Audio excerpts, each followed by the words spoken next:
मान्य सदस्यहरू, लुम्बिनी प्रदेश सभाको 8औं अधिवेशनको 10औं बैठकको कारबाही प्रारम्भ हुन्छ। मान्य सदस्यहरू, नेपाल कम्युनिस्ट पार्टी माओवादी केन्द्रका संसदीय दलका नेता मान्य सदस्य श्री कुलप्रसाद केसीलाई दलको तर्फबाट बोल्ने विशेष समय माग गर्नुभएकोले म उहाँलाई प्रश्नमा आएर बोल्न अनुमति दिन्छु।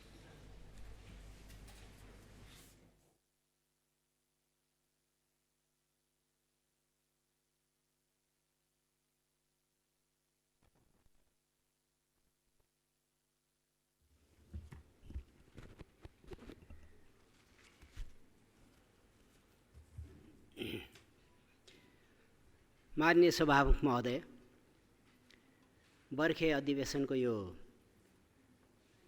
ऐतिहासिक क्षणमा प्रदेश सभाको हिउँदे अधिवेशनपछि वैशाख 6बाट नेपालको राजनीति त पौष 5 देखि नै उथलपुथल हुँदै आएको थियो।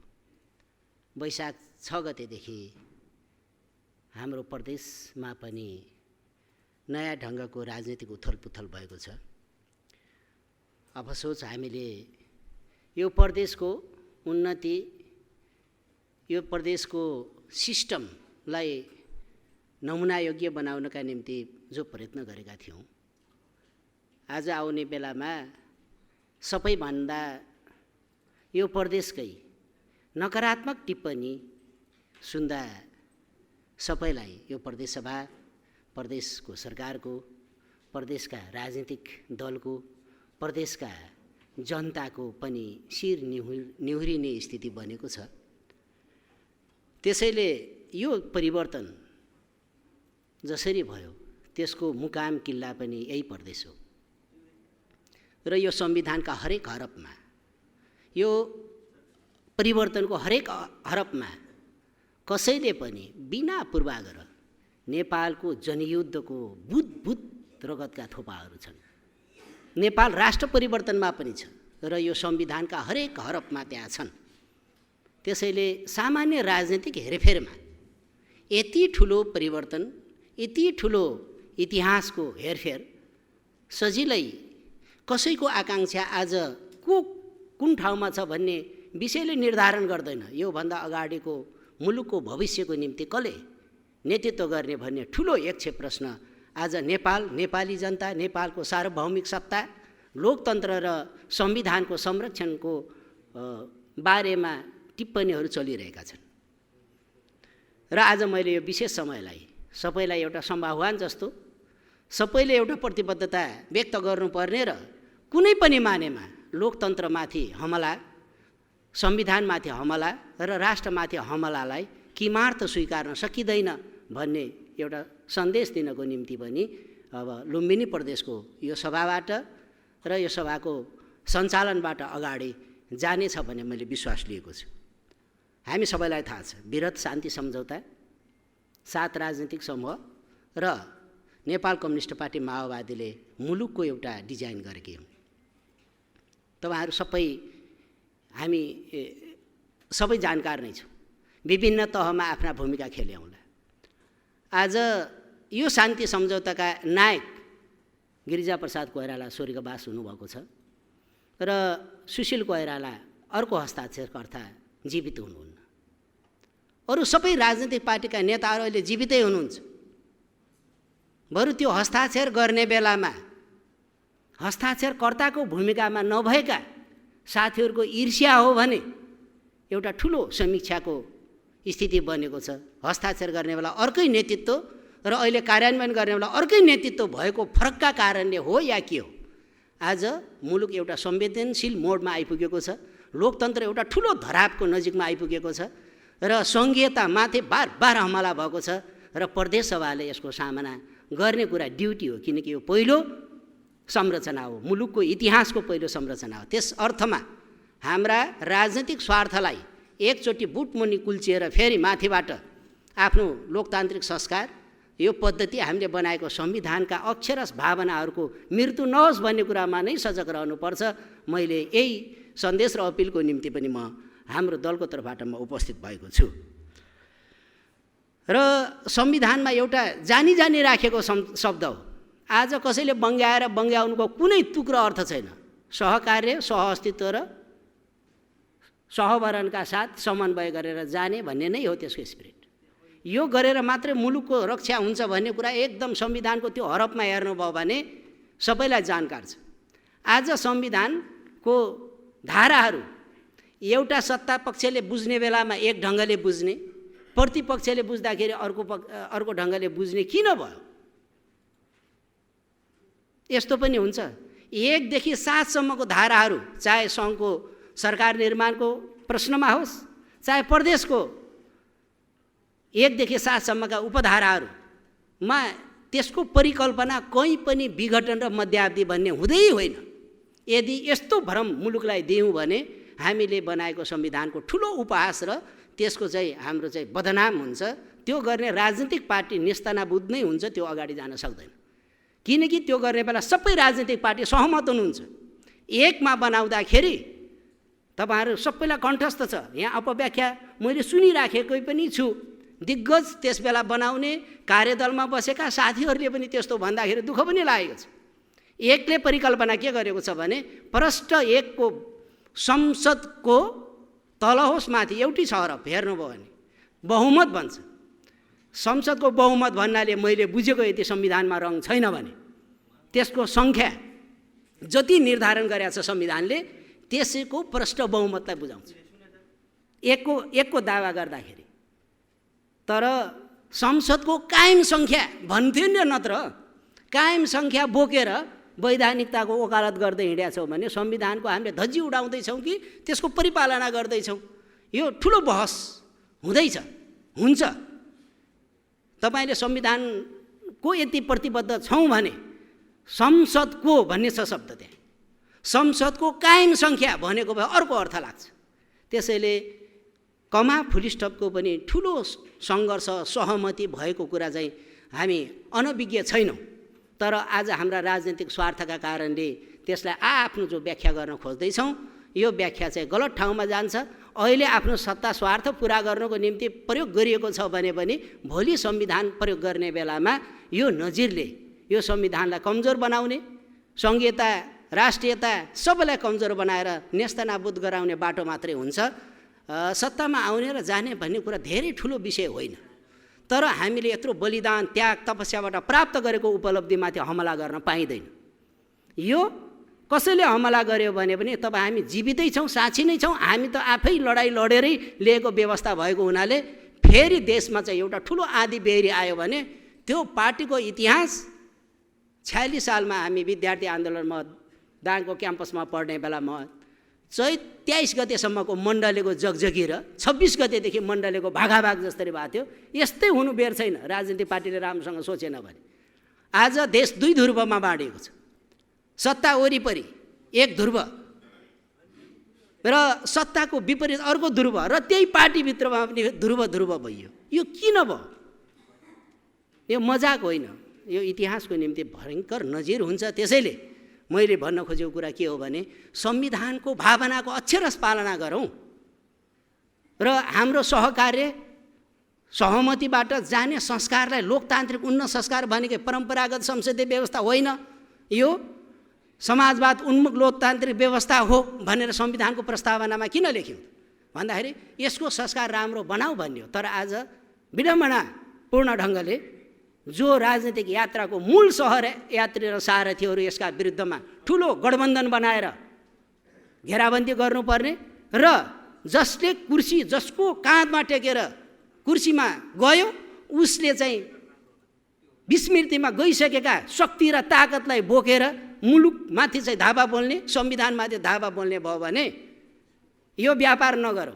रिश्तेदारको लिट्टी बोकेर हैन बाको पेडा भनेर गर्ने व्यापार नेपालमा समाप्त भइसक्यो। त्यो सम्भव छैन, त्यो गर्न हुँदैन। म एउटा स्मरण गराउन चाहन्छु, हामीले कुनै दिन जो यो गणतन्त्रको एउटा नायक हुनुहुन्छ स्वर्गीय गिरिजा प्रसाद कोइरालालाई हामीले आलोचना गर्दाखेरि भन्थ्यौँ कि उहाँले राष्ट्रघात गर्नुभयो भनेर हामीले चाहिँ नारा पनि त्यस्तै उटपट्याङ बनाएको थियौँ। म आज सम्झिन्छु। तर अन्तिम आखिरीको बेलामा उहाँको स्वास्थ्य उपचारमा त्यो ठाउँमा जान उहाँ चाहिँ हिचकिचाउनु भयो र अर्को ठाउँमा गएर उपचार गर्नु। आज जो जसको काँधमा उचालिएको भए पनि केही दिनलाई मजा हुन सक्छ, तर त्यो सम्भव छैन। नेपालभित्रकै ताकत, नेपालभित्रकै शक्ति, नेपालभित्रकै राजनीतिक ताकतसँग सहकार्य गर्नु, यहीँका जनता र माटोसँग भावनात्मकले जोडिने कुरा नै विजय हो। यो कुरालाई आत्मसात गर्नुपर्छ। त्यसैले मैले लुम्बिनी प्रदेशमा जे परिकल्पना गरेका थियौँ, हामी सहयात्रा पनि गरेका छौँ, सँगसँगै सहयात्राको अर्को मोर्चाबाट हामी उभिएका पनि छौँ। म अहिले सत्तामा रहेका सबै साथीहरूलाई एकचोटि फेरि गम्भीरतापूर्वक यो प्रणाली, यसका निम्ति लडेका सम्पूर्ण लडाइँका अवयवहरू, हाम्रा सङ्घर्ष र एकताका ठुल्ठुला मुद्दाहरूमा फेरि घोत्लिएर सोच्नका निम्ति पनि अपिल गर्न चाहन्छु। र कम्तीमा संस्कार, संविधानका धाराहरूलाई राम्रोसँग चाहिँ युज गरौँ, दुरुपयोग नगरौँ र अनावश्यक गलत ढङ्गले अपव्याख्या गरेर, दावा गरेर, बदनियतपूर्ण ढङ्गले, गलहत्याइने ढङ्गले पनि जोर जुलुम नगरौँ। हामी चाहन्नौँ, किनकि राजनीतिक रूपले सबैको सम्मान हुन्छ, सबै शक्तिलाई हामी समान व्यवहार गर्ने आकाङ्क्षा नै छ। त्यस्तो दुर्दशा देख्न नपरोस् भन्ने मैले चाहिरहेको छु कि यहाँ ठुलो बदनियतपूर्ण ढङ्गले धेरै जोर जुलुम गर्दा, धेरै दावाहरू गर्दा, असंवैधानिक रूपले चाहिँ फेरि जोर जुलुम गर्ने बेलामा त्यो दुर्घटनाको शिकारमा नपर्नुहोस् भन्ने मैले अपिल गर्न चाहन्छु। यसको मतलब के हो भने कुनै दम्भ होइन यो, मैले विनम्रतापूर्वक भनिरहेको छु। धेरै सिरियस छ पोइन्ट, धेरै गम्भीर छ। हामीले पहिलोचोटि सङ्घीयताको अभ्यास गरिरहेका छौँ, पहिलोचोटि प्रादेशिक अभ्यास गरिरहेका छौँ। यिनी अभ्यासहरू वर्षौँ हुँदै जानेछन्। कुनै अमुक पार्टीहरूको अमुक दावामा गएर घुसपैठ गरेर खेल्ने काम पनि नगरौँ। सबैको राजनीतिक मूल्यलाई चाहिँ स्थापित गरेर जाँदाखेरि नै सफल हुन्छ। त्यसैले मैले आज तपाईँहरूको अगाडि भन्न खोजेको कुरा के हो भने यो भयानक सेटब्याकको शिकार किन हुँदैछ? मैले देखेको, भोगेको साथीहरूको नारा, कार्यक्रम र आज जो सत्तासीन पार्टी छ त्यसका धेरै नेताहरूलाई म आदर गर्छु र सम्मान पनि गर्छु। उहाँहरूको त्याग यसैको निम्ति थियो। सायद त्यो झगडाको बीचमा म खेल्न खोज्या होइन। के कारणले भयो? के आजको नेतृत्व जसले हिजो हस्ताक्षरकर्ता नभएको इगो दुई पटक सदनलाई दुई गोलीले धराशय बनाउन खोज्या हो? सम्भव हो त्यस्तो? फेरि अरू कहाँबाट किनेर ल्याउन खोजिँदैछ गोली कट्ठाहरू कि यही संविधानलाई मार्नको निम्ति? कि त्यो त्यस बेलामा हस्ताक्षरकर्ता नभएको पीडा, आक्रोश पुखिएको हो? होइन भने यसको वाइ त उहाँ जसले अगुवाई गरेको छ उसैले लिने हो नि। यसलाई विधिसम्मत ढङ्गले, यसलाई नीतिसम्मत ढङ्गले, संविधानसम्मत ढङ्गले र आफ्नो प्रक्रियागत ढङ्गले गएको भए त सम्भवतः मुलुकको निम्ति त उहाँहरूलाई नै हो नि जस जाने। आज तपाईँ हेर्नुभयो भने लाग्छ होला आफ्नो केही क्षेत्रका आफ्नो समर्थक शुभेच्छुकहरूको मात्रै कुरा सुन्दा त आफू प्रफुल्लित हुने ठाउँ होला, तर दुनियाँका मान्छेहरूको गिल्ला हेर्नुभयो भने लाजको स्थिति हुने स्थिति जो बन्यो, यसबाट मुक्त हुनु नै सबैभन्दा फाइदा छ। त्यसैले मैले आज यति अपिल गर्न खोजेको हो कि साथीहरूले चाहिँ जसरी बुझ्नु भएको छ मुलुक त्यस्तो ठाउँमा छैन। जसरी चाहिँ जान खोज्दैछ, जो बाटो लिन खोजिँदैछ, त्यो मैले त के देख्छु भने महेन्द्र चौधरी पद देखिरहेको छु। यस्तो राष्ट्रवाद हुन्छ? अदालत साक्षी हुनुपर्ने राजनीतिक पार्टीहरू चाहिँ सबै दुर्घटनाको नायक हुनुपर्ने के बनाएको? कार्यपालिका व्यवस्थापिकाको र न्यायपालिकाको हामीले सीमारेखा बनाउँदाखेरि ठुलो डिबेट गरेको होइन र? आजैको दिन यति छिटै भुल्नुहुन्छ र आफ्नो कुकर्महरू लगेर अदालतको टाउकोमा थोपरेर अहिले अरूलाई दोष, अर्को पार्टीलाई दोष दिन मिल्छ? यसरी इतिहासबाट भाग्न पाइँदैन। इतिहास एकपटक आवश्यक हुन्छ, अर्को पटक मजाकै हुन्छ, अर्को पटक त्यो चाहिँ एकदम विस्मृतिमा गएर टुङ्गिन्छ। राम्रो गर्दा कालजयी हुन्छ, बिगार्दा त्यो विस्मृतिमा गएर टुङ्गिन्छ र नकारात्मक चित्रण बन्छ। केही दिन अगाडि एकजना मित्रले चाहिँ दुर्योधनको कथा हाल्दै हुनुहुन्थ्यो। केरा भए पो दुर्योधन हुन्छ त? केरै नभिरेपछि के को दुर्योधन हुने? त्यहाँ त हिम्मत गरौँ। यो कुरा चाहिँ मैले सबलाई भन्न चाहेको कुरा कहाँ हो भन्नुहुन्छ भने हामीले देशमा जस्तोसुकै स्थिति भए पनि कम्तीमा लुम्बिनीमा भरि एउटा संस्कार स्थापित गरौँ भनेरै जोड जुलौँ भने कसैले पद्धति नथाहा पाएको कुरा पनि होइन। हामीले संविधानका अक्षरश हामीले 1 गते बजेट ल्याउने कुरा, यतापट्टि चाहिँ सदनको गरिमालाई बचाएर राख्ने कुराको गठबन्धन सबभन्दा सिरियसली नै लागेको नै छ। यसलाई कमजोरी हो, हामीले चाहिँ अलि बलमिचाइ गरेपछि भइहाल्छ कि भन्ने दुस्साहसपूर्ण कतै चाहिँ थोरै पनि आकाङ्क्षा राखियो भने त्यो दुर्घटना बाहेक अर्को हुँदैन। त्यसरी कमजोरी ठान्न पनि हुँदैन। हाम्रो सहकार्यलाई जस्तो सुकै चुनौतीको बेलामा पनि, रिसको द्वेष भएको बेलामा पनि संयमतापूर्वक गर्न सक्ने हैसियत हामीसँग छ। त्यसैले हामीले यसलाई, यो परम्परालाई कायम गरौँ। लोकतान्त्रिक परम्परा, संविधानको परम्परा, मूल्य, मान्यता र विधिमा चलौँ। र म जो दावा गरिएको छ तपाईँले हेर्नुभयो भने बडा काहाली लाग्दो, आफैलाई भन्न पनि, आफूलाई भन्न लाज, देख्नेलाई भन्दा केलाई लाज भने जस्तो हामीलाई भन्नै पनि लाज लागेको छ। यो प्रदेशको गरिमा रहेको संस्था आफ्नो लेटर प्याड पनि नभएर अर्काले दावा गरेको लेटर प्याडमा सिग्नेचर गर्छ। यस्तो परम्परा बसाल्दिएपछि के बन्ला? भोलि आउने प्रदेशको प्रमुखले के हैसियत राख्ला? तपाईँहरू आफै साँची हुनुहुन्छ। बाबा त्यहाँ त एउटा अड्डा खडा गरिएको छ, लेटर प्याड होला, त्यहाँभित्रमा लेख्ने कुनै टाइपिस्ट मान्छे होला, यति पनि न्यूनतम मर्यादा पनि नराखेर त्यो भनेको कुनै पार्टीले गर्यो भन्ने कुरा होइन। त्यो लज्जा त प्रदेशको गरिमासँग गाँसिएर आयो नि त। यस्तोसम्म गर्न मिल्छ? त्यही बारेमा रिजेक्ट गरेको यो पहिलो घटना पनि हो। उहाँले गर्दाखेरि राजनीतिक संस्कारमा त आइपुग्नु पर्यो नि। त्यसैले हामीलाई अहिले बढ्ता चिन्ता यो मुलुकको लोकतन्त्रमाथि भइरहेको हमलाका प्रतिवाद गर्नुपर्ने बाध्यात्मक स्थितिको चिन्ता हामीलाई आइपरेको छ। मुलुकको सार्वभौमिकता गुम्दै गरेको चाहिँ हामीले देखिसक्यौँ। यसको रक्षा गर्नका निम्ति सबैको जिम्मेवारी हो। यसको मतलब कसैले कुनै पक्ष र प्रतिपक्षको चाहिँ राजनीतिक जुहारी होइन, ड्युटी हो। र संविधानलाई अक्षरशः पालना गर्ने सबैको भूमिका र दायित्व हो। यो तीनवटा कुराको नम्समा बस्यौँ भने सम्भवतः हामीले प्रदेशलाई उन्नतिमा लान सक्छौँ। लिडरसिप त आज एउटा आउँछ, भोलि अर्को जाला, भोलि अर्को साथीले गर्नुहोला, आगामी भावी दिनमा अर्को जेनेरेसन आइपुग्ला। तपाईँ हाम्रो पुस्ताले के सबक दिने हो भन्ने कुरा धेरै निर्णायक छ। म मान्य सदस्यहरूलाई सभामुख मार्फत यो गम्भीरतापूर्वक उठिरहेको प्रश्न र यसको मर्यादालाई कायम गर्ने हैसियत, कायम गर्न सक्ने राजनीतिक पार्टी हैसियत भएकै हुनुहुन्छ, सबै छौँ। हामी फेरि सहकार्य गरौँ नयाँ ढङ्गले। विमति हुन्छन्, अन्तरसङ्घर्ष हुन्छ, द्वन्द्व हुन्छ, त्यसको निकास यति ठुलो द्वन्द्वलाई पनि शान्ति प्रक्रियामा ल्याएर टुङ्ग्याउने हामीहरू नै हो, हाम्रो पार्टी नै हो। तपाईँ हाम्रो पार्टी र नेताहरू नै हुनुहुन्छ। र नेताहरू गलत ठाउँमा जाने बेलामा ठिक ट्र्याकमा लाउनका निम्ति पनि तपाईँहरूको अहम भूमिका छ। र मैले तपाईँहरूलाई भन्न खोजेको अथवा मैले उपदेश दिन खोजेको होइन, यो गम्भीरतालाई हामीले लिनै पर्छ। केही सुरुवातमा हामीले व्यवस्था स्थापना गर्ने बेलामा राम्रै सहकार्य गर्न खोजेकै थियौँ। के कारण हो? यो वर्षदेखि त्यो सहकार्य पनि कमजोर भएको छ। प्रतिपक्षहरूसँग हुने सहकार्य अलि दोषपूर्ण ढङ्गले जो जाँदैछ, यसले धेरै राम्रो ठाउँमा लाँदैन।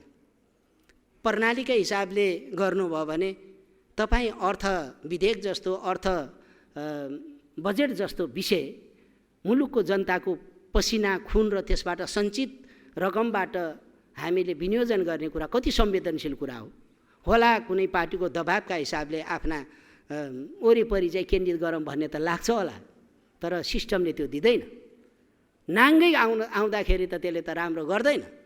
र कतिसम्म भयो अहिले त मैले यो रोस्टमबाट भन्दा मलाई दुःख पनि लागेको छ कि बजेट वक्तव्य आइसकेपछि आउनु पूर्व फेसबुकमा तपाईँ सबैले हेर्नुभयो, यो जान मिल्छै मिल्दैन।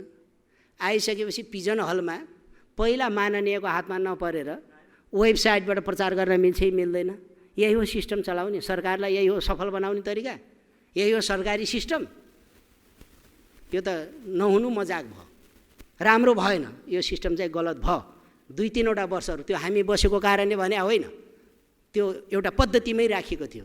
तपाईँहरूले पनि शपथ लिँदा, हामीले पनि लिँदाखेरि आफू बहालमा हुँदा वा नहुँदाको गोपनीयताको महत्त्वलाई नै हामीले शपथ बनाएको हो। आज 3 दिनसम्ममा माननीयको पिजन हलमा आएन, त्यसपछि फेसबुक र वेबसाइटबाट मन्त्रालयले पारित भयो भन्ने ढङ्गले जान मिल्छ? यस्तो सामान्य प्रक्रियाहरूमा गरिने त्रुटिले ठुल्ठुला दुर्घटनाहरू जन्मन सक्ने हुन्छन्। यसमा चाहिँ साथीहरूको अवसावधानी हो या लापरवाही हो या के हो, यो त सरकारको ड्युटीको प्रश्न होला।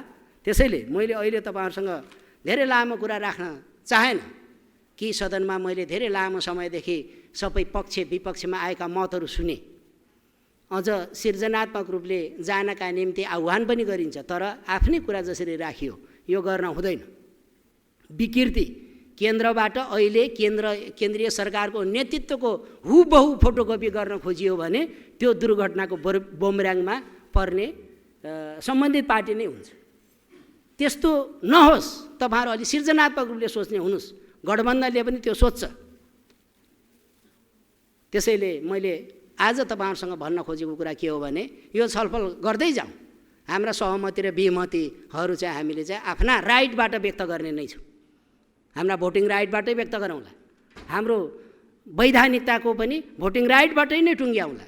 यो परम्परा कायमै गरौँ, केही हुँदैन, आत्तिनु पर्दैन।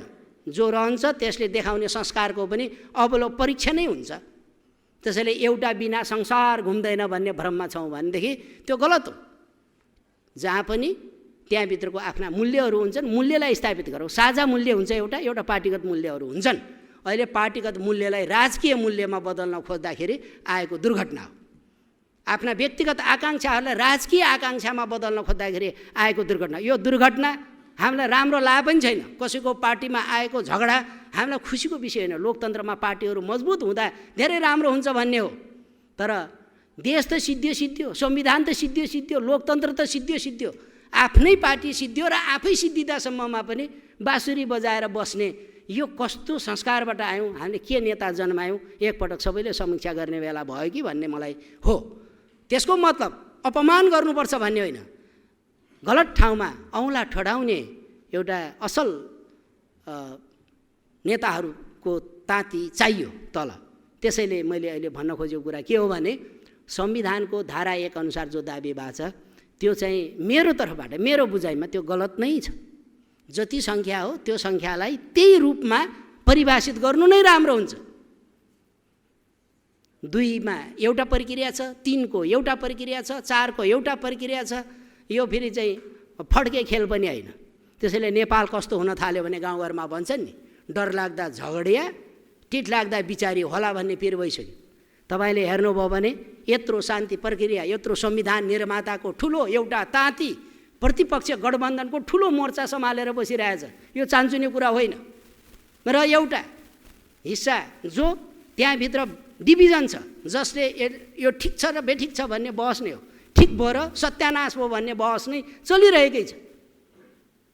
त्यो बहसमा हामी खेल्न खोजेको भन्ने नठानौँ। किन त्यसो भयो? त्यसैले वर्तमान नेतृत्वले र त्यहाँभित्रका सङ्घर्षशील साथीहरूको बिचको पनि साम्य हुने बेलामा राष्ट्रको समस्या पनि समाधान गर्ने गरेर सोचौँ। किनकि राजनीति भने एकचोटि हुँदैन। तपाईँहरूलाई थाहा छ, यही शान्ति प्रक्रिया पछाडि सबभन्दा ठुलो पार्टी भएको पहिलो माओवादी थियो। त्यो फेरि खस्क्यो। नेपाली काङ्ग्रेस आयो, त्यो पनि खस्क्यो।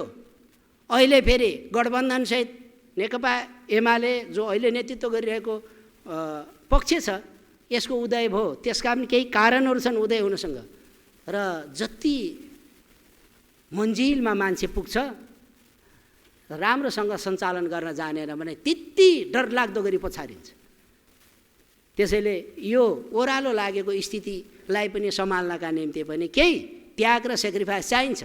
सत्ताधारी पार्टी हुनु भनेको त्याग गर्नु हो, सेक्रिफाइस गर्नु हो। त्यसैले मैले यसको मतलब हामी के भन्छ अनावश्यक ढङ्गले लालसा राखेर होइन, विधि नियम र प्रक्रियाले जब दिएन भनेदेखि त्यस बेलामा आफ्नो राजनीतिक इमेजभन्दा व्यक्तिगत आकाङ्क्षा ठुलो हुँदैन, संस्थाको इमेजभन्दा व्यक्तिगत आकाङ्क्षा ठुलो हुँदैन। त्यसैले व्यक्तिगत आकाङ्क्षामा दबाब परेर हो कि मैले यहाँको लिडरसिपसँग लामो सहकार्य गरेको छु। पर्सनली त भद्र र त्यसको नेतृत्व गर्नको निम्ति एउटा आशावादी व्यक्तित्व यति छिटै स्खलित हुने गरिन कसले यस्तो विवादित बनायो भने म आफै पनि अफसोसमा छु।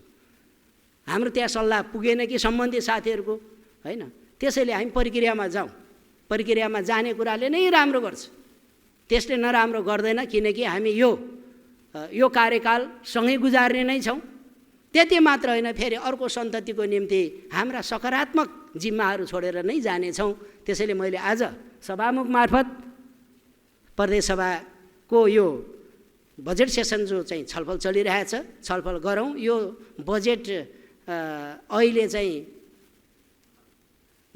असाध्य नकारात्मक रूपले टिप्पणीको रूपमा आइपुगेको छ र सबैको आवाज सुनौँ। कुनै अमुक पार्टीको इन्ट्रेस्टमा केन्द्रित भयो भन्ने कुरा नै छ। यो कुरालाई कसरी लिने? त्यसो हो भने अमुक पार्टीको महाधिवेशन र सम्मेलनबाट पास गरे भइहाल्यो नि। किन चाहिँ पक्ष प्रतिपक्ष बनाएर यहाँ चाहिँ सदन खुलाउनु पऱ्यो र सदन सञ्चालन गर्नु पऱ्यो? अर्को लोकतन्त्रको व्याख्या गरौँ। जो सरकारमा गयो उसैको पार्टीको सबै कामहरू चल्ने, अर्कोले गरे केही नहुने। किनकि हामी अलि फरक सिस्टममा छौँ। गत सालमा केही संस्कारहरू हामीले गरेकै थियौँ, जस्तो सबै माननीयहरूलाई आफ्नो आवाजहरू केन्द्रित गर्न त मन्त्रालयले कोसिस गरेकै थिए होला। त्यो भयो भएन त्यो अलग कुरा होला, तर त्यो कोसिसै पनि नगरेर बडा फेसबुकमा हेर्दा मजा त आयो होला, केही सीमित साथीहरूको उत्साह बढेको होला, तर त्यत्तिकै डरलाग्दो निरुत्साहमा बदल्दाको दिन फेरि के हुन्छ नि? हरेक चिजको नेगेटिभ र पोजिटिभ हुन्छ। नेगेटिभ रूपले त्यो समुदायलाई निराश हुने गरेर किन उत्तेजित ढङ्गले फेरि बजेटको खाका हामीले तयार गऱ्यौँ? यो कुरा त फेरि सत्तामा यसको रेखाङ्कन गर्ने साथीहरूले नै सोध्ने कुरा। अब यसलाई बोकेर अरू प्रतिपक्ष गठबन्धन भरिया बनेर हिँड्छ भन्ने कुरा त फेरि बुझ्नु हुँदैन। त्यो भरिया बन्दैन, उसले चाहिँ यसलाई चाहिँ बन्ने कुरा आउँदैन। यो कुरा चाहिँ साथीहरूले चाहिँ राम्रैसँग मनन गर्नुपर्छ। त्यो गर्ने हो भने त्यसको मोडेल फरक थियो, सहकार्य गर्ने, सहमतीय ढङ्गले आउने, त्यो पनि थियो। मैले भने नि संविधानको सहमतीय, सहकार्य, सहअस्तित्व थियो नि। एउटा चाहिँ कार्यदलहरू बनाएर गर्न सकिन्थ्यो होला। राम्रो बनाउन चाहेको भए, मनसाय ठिक भएपछि, अब मनसाय नै आफ्नो बाहुबली प्रदर्शन गर्ने बेला आयो भाइ भने आयो भनेदेखि अब यसको चाहिँ प्रतिवाद त फेरि राम्रैसँग हुन्छ भन्ने कुरा पनि फेरि हामीले बुझ्नै पर्छ। यो संसदीय प्रणाली नै हो। त्यसैले मैले यो विषयमा यति टिप्पणी गरेँ र अन्तमा सभामुख मार्फत हामी प्रक्रियामा अगाडि बढौँ। प्रक्रियाबाट कोही पनि नभागौँ, सदनबाट पनि नभागौँ। आज त भागौँला, भोलि कहाँ जान्छौँ र? राजनीति पनि यही फिल्डमा गर्ने हो। यही 12वटा जिल्लाको 52 निर्वाचन क्षेत्रमा प्रदेश सभाले, 26वटा निर्वाचन क्षेत्रमा सङ्घीय माननीयहरू खेल्ने ठाउँ नै हो। त्यस बेलामा पनि सहकार्य चाहिएला र हामी त्यस्तो संस्कार अतीतहरू भुलौँ। फेरि चाहिँ लखटालखट गर्नुपर्ने, मसाल बालेर सडकमा कुद्नुपर्ने बाध्यात्मक परिस्थिति जो केन्द्रबाट अहिले सृष्टि गरिँदैछ, हुबहु फोटोकपी गरेर मैले भने त्यहाँको चोखा र लिट्टी बेचेर बोकेर यहाँ चाहिँ पेडा हो भनेर व्यापार गर्न हुँदैन। त्यो गरियो भने दुर्घटना हुन्छ। त्यसबाट बचाउँ। यसको निम्ति सबै माननीयहरू समान हकदार हुनुहुन्छ। म हाम्रो पार्टी, हाम्रो गठबन्धनको तर्फबाट म के आह्वान अपिल गर्न चाहन्छु, जो चाहिँ अहिले सत्ताको नेतृत्व गरेको साथीहरूलाई भने नै इमान्दारीपूर्वक आफ्नो परिस्थितिलाई आकलन गरेर आफ्नो परिस्थिति अनुसारको, आफ्नो साइज अनुसारको कार्य सम्पादनमा मात्रै अब केन्द्रित हौँ। बरु सहकार्यको निम्ति जो ग्याप भएको छ नजिक ल्याउने कोसिस गरौँ। यसैमा भलो छ, यसैबाट अगाडि बढ्दाखेरि नै राम्रो हुन्छ। यही कुरा म सभामुख मार्फत प्रदेश सभामा राख्दै जो समस्याहरू आइरहेका छन्, अहिले तपाईँले हेर्नुभयो भने बजेट एकातिर आफ्नो राजनीतिक इन्ट्रेस्टमा कुदिरहेछ, राष्ट्र कोभिडको चङ्गुलबाट धराशयी भएर मानव जातिको जीवन रक्षाको प्रश्नसँग महत्त्वपूर्ण अहम सवाल उठेको छ। कोभिडलाई खोप अभियानद्वारा निर्मूल गर्ने कुनै प्रोग्रामै छैन। अस्पतालमा जति केन्द्रित गर्ने हो त्यो ठाउँमै छैन। हामीले कहाँ ध्यान दियौँ होला? आफ्नो एङ्गलबाट त राम्रै विश्लेषण गरौँला। समग्रबाट गर्नुभयो भने हामीले जे चिजलाई अनौपचारिक छलफल गर्दाखेरि हामी सहमत भए हुन्छौँ, फेरि औपचारिक गर्ने बेलामा फेरि बेइमानी र अब फरेबको राजनीति सुरु गरिहाल्छौँ। नेपालको विडम्बना यही हुने हो कि के हो? हामी अनौपचारिक हुँदा सहमत भएकै हुन्छौँ, तर औपचारिक हुने बेलामा हामी फेरि गलत ठाउँमा उभिएर अब कसैलाई चाहिँ अब अपमानित हुनुपर्ने, कसै चाहिँ लज्जित हुनुपर्ने, जनता चाहिँ आक्रोशित हुनुपर्ने र सीमित सेक्टर मात्र उत्साहित हुनुपर्ने टाइपको बजेटको ट्रेन त हामीले सुरु गरिसक्यौँ। त्यति मात्रै होइन, त्यो कला पनि चोर्न सुरु गर्न थाल्यौँ। माथि चाहिँ शीर्ष नेतृत्वले जे गर्छ त्यही राजनीतिक उपधारा र धाराका स्टेप बोक्न थाल्यौँ। भनेपछि यस्तो प्रणालीले यस्तो चाहिँ भरिया प्रणालीले नेपालको लोकतन्त्र मजबुत हुँदैन सोचौँ। किनकि हामीले पनि लोगो ल्याएर केही जनताको जनमतसहित केही आफ्नो प्रतिभा र क्षमतासहित यहाँ आएछौँ। अब यो संस्कारलाई यो लुम्बिनेबाट बचाउँ। मेरो अपिल त्यही हो, लुम्बिनेबाट बचाउँ, यो संस्कारको स्थापना गरौँ। गण्डकीलाई मैले स्यालुट नै गर्छु, होला अलिअलि टिक्दम भए पनि गण्डकीका साथीहरूले आफ्नो परम्परालाई कायम गरेर जानुभयो, त्यो आफ्नो अभिमतले व्यक्त गर्नुभयो। त्यसमा उहाँहरूलाई चाहिँ म यो रोस्टम मार्फत सभामुखज्यू मार्फत त्यहाँको सरकारको परिपक्वतालाई मैले स्वागत नै गर्न चाहन्छु। अरूमा आफ्नो प्रक्रियाहरू होला, तर लुम्बिनीमा हामीले अलिकति गाई जात्रामा रमायौँ होला, नरमाउँ त्यसले राम्रो गर्दैन। आजभोलि केही महिना केही दिनका निम्ति त फाइदा भएको होला, तर सदाको निम्ति यो त घृणित अभ्यास गर्न हुँदैन। म यही अपिलका साथ सभामुख मार्फत म बिदा हुन चाहन्छु। धन्यवाद।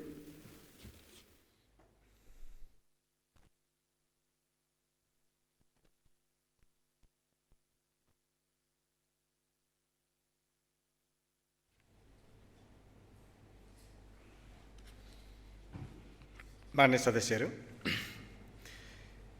यो बैठकमा प्रदेश सभा नियमावली 2074 को नियम 130 को उपनियम 2 बमोजिम लुम्बिनी प्रदेश सरकारको आर्थिक वर्ष 2078-79 को राजस्व र व्ययको वार्षिक अनुमान बजेट वक्तव्यमाथिको सामान्य छलफल हुने प्रक्रिया बमोजिम अब म प्रदेश सभा नियमावली 2074 को नियम 130 को उपनियम 3 बमोजिम माननीय आर्थिक मामिला तथा योजना मन्त्री श्री बैजनाथ चौधरी थारूलाई आर्थिक वर्ष 2078-79 को राजस्व र व्ययको वार्षिक अनुमान बजेट वक्तव्यमाथिको सामान्य छलफलको शुभारम्भ गरिदिन अनुमति दिन्छु।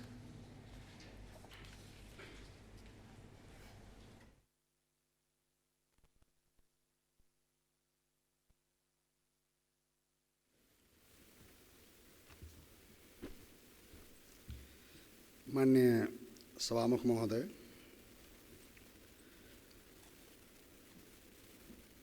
आर्थिक वर्ष 2078-79 को बजेट सम्बन्धी सामान्य छलफलको सुरुवात गर्नको लागि अनुमति दिनुभएकोमा सबभन्दा पहिला म धन्यवाद दिन चाहन्छु।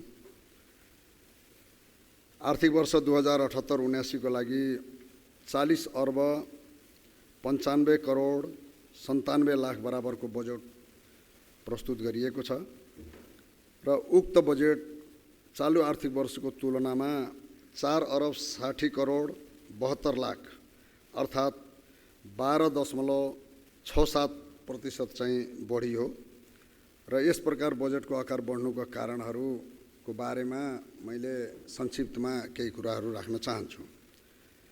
माननीय सभामुख महोदय, हामी सबैलाई थाहा छ कि अहिले पनि हामी कोभिड-19 को मारबाट पार पाइसकेका छैनौँ। अझ पनि हाम्रा सम्पूर्ण प्रदेशवासीलाई खोप लगाइसकेका छैनौँ। त्यसो भएको हुनाले विज्ञहरूको भनाइअनुसार अझ पनि तेस्रो भेरिएन्ट आउन सक्छ भन्ने हिसाबले हामीले त्यस्तो अवस्थामा पनि प्रदेश सरकारको तर्फबाट हाम्रा सम्पूर्ण प्रदेशवासीलाई यो कोभिड-19 लाई कसरी नियन्त्रण गर्ने र उपचारको व्यवस्था कसरी गर्ने भन्ने बारेमा यसपालिको बजेटमा केन्द्रित भएका छौँ र यसको लागि स्वास्थ्य संस्थाहरूको स्तर उन्नतिको लागि बजेट विनियोजन गरिएको छ। थप जनशक्तिको व्यवस्थाको लागि बजेट विनियोजन गरिएको छ।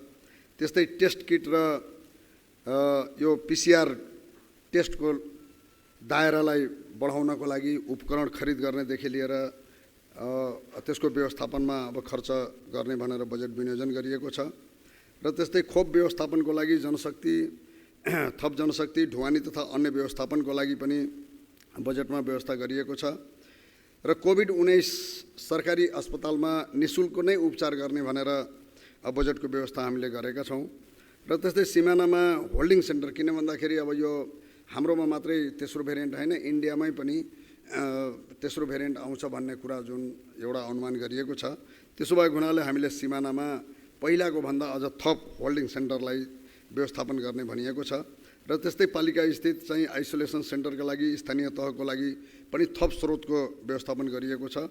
त्यसो भएको हुनाले यो समग्रमा हेर्दाखेरि हामीले फेरि पनि यस वर्ष अब भनौँ न आउने बजेटमा अब यसको लागि अलिकता थप बजेटको व्यवस्था गर्नुपर्ने भएको हुनाले पनि अलिकता बजेटको आकार चाहिँ बढ्न गएको छ। र अब पूर्वाधार निर्माणको सवालमा स्वाभाविक रूपमा माननीय सभामुख महोदय कि हामीले जति पनि अब कामहरू सुरु गरेका छौँ त्यसलाई हामीले बिचैमा ड्रप गर्ने स्थिति रहँदैन। जतिसुकै सङ्कट होस्, जतिसुकै अरू महामारी अथवा प्राकृतिक प्रकोपको सामना गर्न परोस्, तर पनि हामीले विकास निर्माणका कामहरू विगत वर्षमा जति पुलहरू अथवा बाटाहरू अथवा खानेपानीका कुराहरू, सिँचाइका कुराहरू अथवा भनौँ न अन्य पूर्वाधारका सवालमा जति पनि हामीले थालनी गरेका छौँ, स्वाभाविक रूपमा त्यसको MTF भन्छ यो 3 वर्षभित्र चाहिँ कम्प्लिट गर्नुपर्ने गरी अब हामीले कतिपय बहुवर्षे जस्तै अब 30 वटा बहुवर्षे ठेक्का नै लगाइएको छ र त्यसमा त्यो बहुवर्षेमा फेरि पुलहरू छैनन्। पुलहरू स्वतः बहुवर्षे भनेर हामीले मान्यता राखेका छौँ। त्यसो भएको हुनाले चाहिँ अब यस्ता अब थुप्रै भनौँ न पूर्वाधारका निर्माणहरू जुन हामीले विगत वर्षमा हामीले थालनी गऱ्यौँ, त्यसलाई बिचैमा पैसाको अभावमा, आर्थिक अभावमा चाहिँ कन्ट्र्याक्टरले अब ड्रप गर्न नपरोस् भन्नको लागि पनि हामीले बजेट विनियोजन गरेका छौँ। जस अन्तर्गत चाहिँ अहिले पनि हामीले रामपुर कपुरकोट जस्ता गौरवका आयोजनाहरूलाई निरन्तरता नै दिएका छौँ। प्रदेश स्तरीय सडकहरू 136 वटालाई निरन्तरता दिएका छौँ।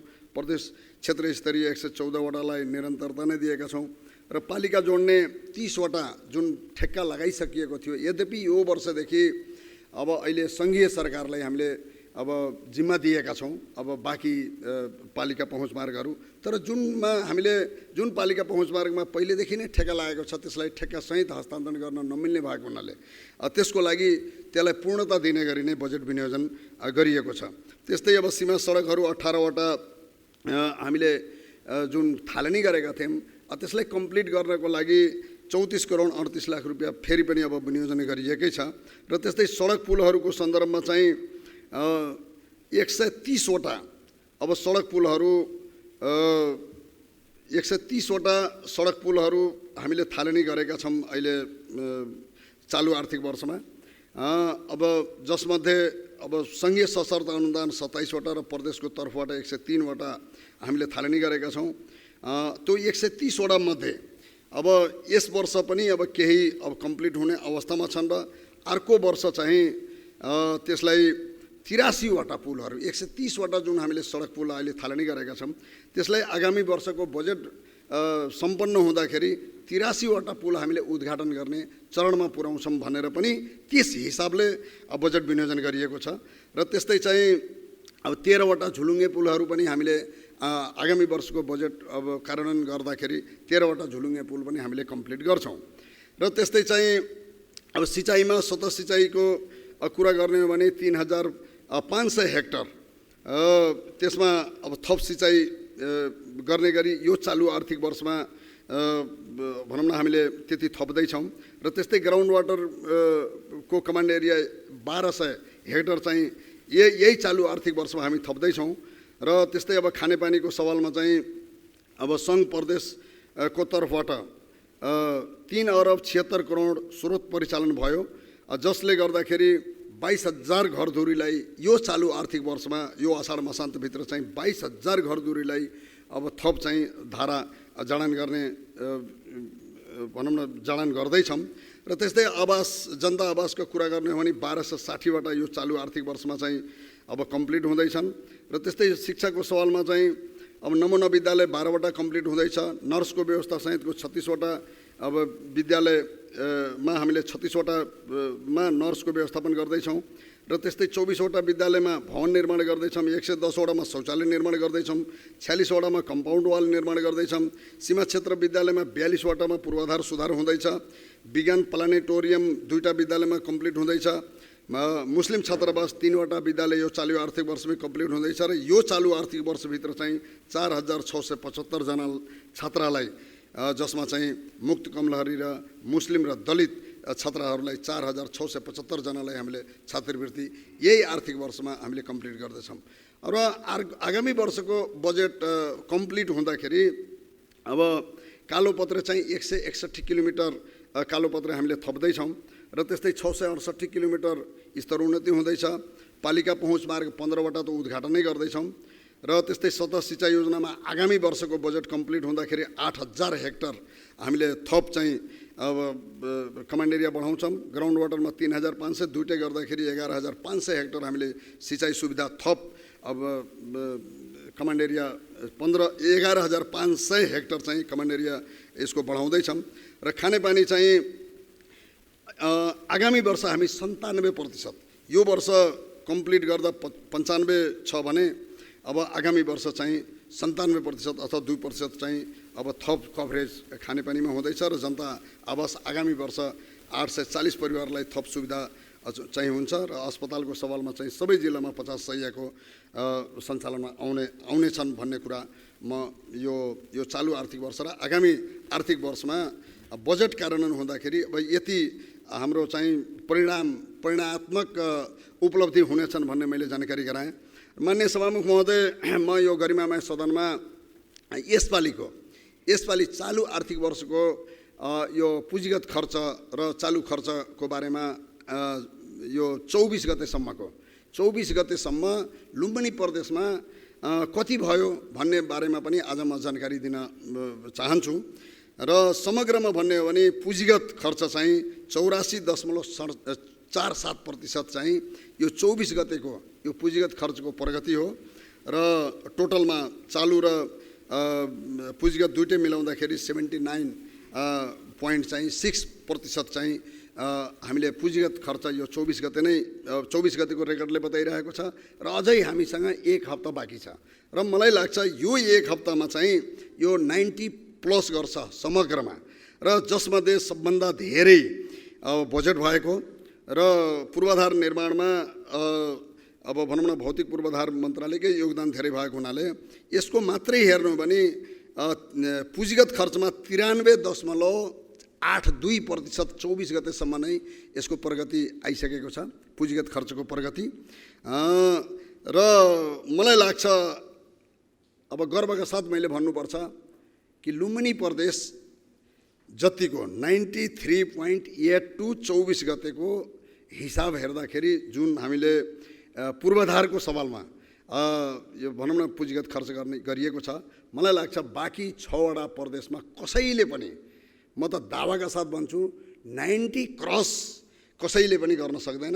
र जबकि यहाँ 93.82 त 24 गतेको भित्रको यो प्रगति हो। र मलाई लाग्छ अझै अब यो 1 हप्तामा अझै पनि बाँकी टाँकी अब पेमेन्ट हुँदै नै छन्। अब 30 गतेसम्म पेमेन्ट गर्न पाइन्छ, त्यति बेलासम्म यसको सङ्ख्या चाहिँ अझ पनि बढ्नेछ। त्यसो भएको हुनाले माननीय सभामुख महोदय, अघि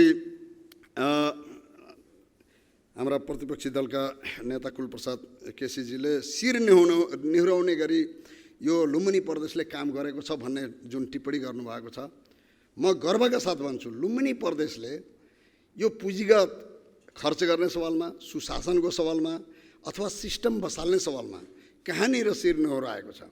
हामीले त गर्वका साथ हामी सबैले यो कुनै यो मन्त्रालयले गरेको प्रगति यो मन्त्रालयको हो भन्न मिल्दैन। यसमा मान्यज्यूहरूको धेरै ठुलो योगदान छ, यो गरिमामय सदनको धेरै ठुलो योगदान छ। किन भन्दाखेरि यसको अनुगमनको पाटो त सिङ्गो सदनले नै गरिरहेको हुन्छ र माननीय सदस्यज्यूहरूको चाहिँ अहोरात्र खटेर नै उहाँहरूले अनुगमन गर्नुभएको छ र सुझाव दिनुभएको छ र धेरै ठाउँमा बाधा अड्काउ फुकाउ गर्नुभएको छ फिल्डमा बसेर। त्यसो भएको हुनाले हामी सबैको गर्वको कुरो हो कि अब यो चाहिँ 7वटा प्रदेशमध्ये यति धेरै प्रगति चाहिँ गर्न सक्षम भएको छ। र मलाई लाग्छ यो हुनुको पछाडि हाम्रो सबल नेतृत्व, हाम्रो माननीय मुख्यमन्त्रीज्यूको कुशल नेतृत्वकै कारणले होला कि आज हामी यो ठाउँमा आइपुगेका छौँ। त्यसो भएको हुनाले चाहिँ हामीले शिर निहुराउने काम यो लुम्बिनी प्रदेशले कहीँ पनि गरेको छैन। अब मैले चाहिँ यो विनियोजनको सवालमा त भने अब यो स्रोत परिचालन कसरी गरियो त? अब किन भन्दाखेरि मैले अघि नै भने कि हामीले 4,95,97,00,000 पोहोरको बजेटमा हामीले थप गरेका छौँ। स्वाभाविक रूपमा त्यो विनियोजन मात्रै थप गरेर हुँदैन, त्यसको स्रोत पनि थप गर्नुपर्छ। अब स्रोत यो अब त्यो भनौँ न 4,60,00,000,000 स्रोत कसरी बढ्न गयो भन्ने बारेमा म अलिकता यहाँ विवेचना गर्न चाहन्छु। माननीय सभामुख महोदय, वित्तीय समानकालीन अनुदान पनि अब 77-78 भन्दा 78-79 अलिकता बढेको छ। जस्तै 7,63,00,00,000 चालुमा थियो भने अब यसमा चाहिँ अहिले आगामीमा 8 अरब 2 करोड थपिएको छ। अब भनौँ न बढेको छ, 763 ठाउँमा 8 अरब 2 करोड भएको छ।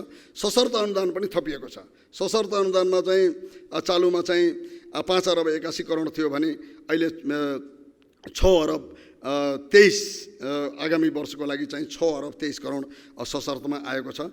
विशेष अनुदान पहिला 21 करोड थियो भने यसपालि चाहिँ विभिन्न शीर्षकमा 63 करोड 49 लाख चाहिँ अहिले विशेष अनुदानमा पनि अब बढेको छ। समपूरक अनुदानमा पनि पहिला जम्मा 48 करोड 4 अरब 48 करोड 33 लाख समपूरक अनुदानमा थियो भने अहिले चाहिँ अब यसमा 72 करोड यसमा चाहिँ अब बढेको छ। र जम्मै वित्तीय समानीकरण सशर्त र विशेष सम्पूरक सबैमा हिसाब हेर्दाखेरि चालुमा चाहिँ जम्मै 14 अरब 14 करोड थियो भने यसपालि अब आगामी वर्षमा चाहिँ 15 अरब 61 करोड भएको छ। यसले गर्दाखेरि अलिकता चाहिँ भनौँ न थोरै यताबाट पनि अब यो स्रोत थप्नेमा योगदान भएको छ। र त्यस्तै अब यो मूल्य अभिवृद्धिमा पनि 8 अरब 61 करोडको चालुमा थियो भने त्यसलाई 9 अरब 53 अब यो चालुमा के अरे आगामीमा हामीले अब बढाएका छौँ। त्यस्तै सङ्घबाट प्राप्त हुने रोयल्टीमा जम्मै 32 करोड थियो भने यसपालि अब 40 करोडको हामीले प्रक्षेपण गरेका छौँ। र त्यस्तै सङ्घबाट प्राप्त हुने आयोजनामा सबै गरेर अब जम्मै 23 थियो भने अहिले चाहिँ अब 25 अरब चाहिँ अब यहाँ चाहिँ भएको छ। र त्यस्तै अब आन्तरिक स्रोतको हिसाबले हेर्दाखेरि वन क्षेत्रमा पनि हामीले पोहोरको भन्दा बेसी बढायौँ। वन क्षेत्रको जम्मै पहिला 1 करोड 10 लाख मात्रै स्रोत थियो भने यसपालि हामीले 70 करोड चाहिँ अब अनुमान गरिएको छ। र त्यस्तै अब सङ्घबाट शोध भर्ना प्राप्त 1 अरब हामीले दाबी गरेका छौँ। त्यो भनेको के हो भने पालिका पहुँच मार्गमा यो जिम्मा केन्द्रको हो, तर हामीले पहिले नै प्रदेशले यो थालनी गऱ्यौँ र यसको शोध भर्ना केन्द्रले दिनुपर्छ। किन भन्दाखेरि स्कोपको हिसाबले यो केन्द्रको काम प्रदेशले गर्यो र यसमा हाम्रो थुप्रै खर्च भइसकेको छ। त्यसो भएको हुनाले हामीले गरिसकेको खर्च चाहिँ उसले शोध भर्ना दिनुपर्छ भनेर 1 अरबको दाबी गरेका छौँ। त्यस्तै अनुदान फिर्ता भनेको के हो भन्दा यो समपूरक अनुदानमा अब 1 वर्ष पहिलो वर्ष दिने अनि दोस्रो वर्ष दायित्व छोडिदिने केन्द्रले, र जुन हाम्रो आफ्नो प्रदेशको आन्तरिक रकमबाट चाहिँ त्यसलाई परिपूर्ति गर्ने गरिएको थियो त्यसमा पनि हामीले चाहिँ अब 1 अरब 9 करोडको दाबी हामीले गरेका छौँ। यसरी चाहिँ अब यो आन्तरिक स्रोत बढ्ने कुरामा अथवा यो दाबी सहित जुन केन्द्रबाट शोध भर्ना का कुरा हामीले गरेका छौँ अथवा अनुदान फिर्ताका कुराहरू गरेका छौँ, यो समेत गर्दाखेरि पनि अब चालु आर्थिक वर्षमा जम्मै 1 अरब 98 करोड थियो भने यसलाई चाहिँ हामीले 4 अरब 29 करोडको दाबी चाहिँ हामीले गरेका छौँ। यसरी यताबाट पनि अलिकता रकम चाहिँ बढेको छ। र प्रदेश र स्थानीय तहको बिचको बाँडफाँड हुने राजस्वमा पनि अब सवारी साधन करमा पहिला जम्मै अब 1 करोड 80 लाख थियो भने यसपालि 2 करोड 20 लाख हामीले पुर्याउने लक्ष्य राखिएको छ। मनोरञ्जन करमा जम्मै 5 लाख रुपियाँ चालु आर्थिक वर्षमा थियो भने यसलाई चाहिँ 7,50,000 यसलाई 75 लाख हामीले मनोरञ्जन कर चाहिँ जम्मै 5 लाख चालुमा थियो भने यसलाई 75 लाख पुर्याउने भनिएको छ। किन त्यसो भनिएको छ भने यसको लागि हामीले ऐन पनि बनाइयो, नियमावली पनि बनाइयो। र त्यस्तै यो विज्ञापन करमा पनि जम्मै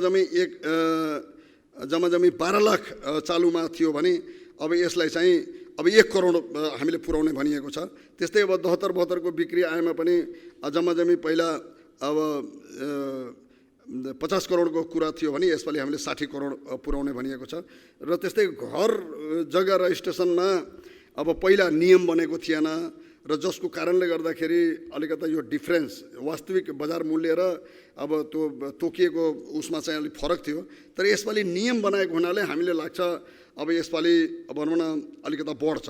पहिला 60 करोडको मात्रै हामीले यो चालु आर्थिक वर्षमा 60 करोडको अनुमान गरिएको थियो भने यसपालि हामीले 1 अरब 25 करोड त्यो घर जग्गा रजिस्ट्रेसन दस्तुर आउँछ भन्ने कुरा हामीले अनुमान गरेका छौँ।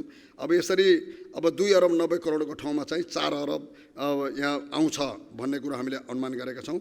र गत वर्षको मौजदातमा अब यहाँ 8 अरबको कुरो थियो भने यसपालि चाहिँ अब अलि 7 अरब आउँछ भनेर अनुमान गरिएको छ। तर आजको यो हेर्दाखेरि भनौँ न प्रगति हेर्दाखेरि अब यो यसमा अलिकति तलमाथि हुनसक्छ। यसरी चाहिँ टोटलमा अब हामीले 4 अरब 60 करोड बढाउने काम चाहिँ स्रोतमा पनि हामीले चाहिँ यसरी अब 4 अरब 60 करोड बढ्छ भन्ने कुरा हामीले अब यसको अनुमान गरिएको छ।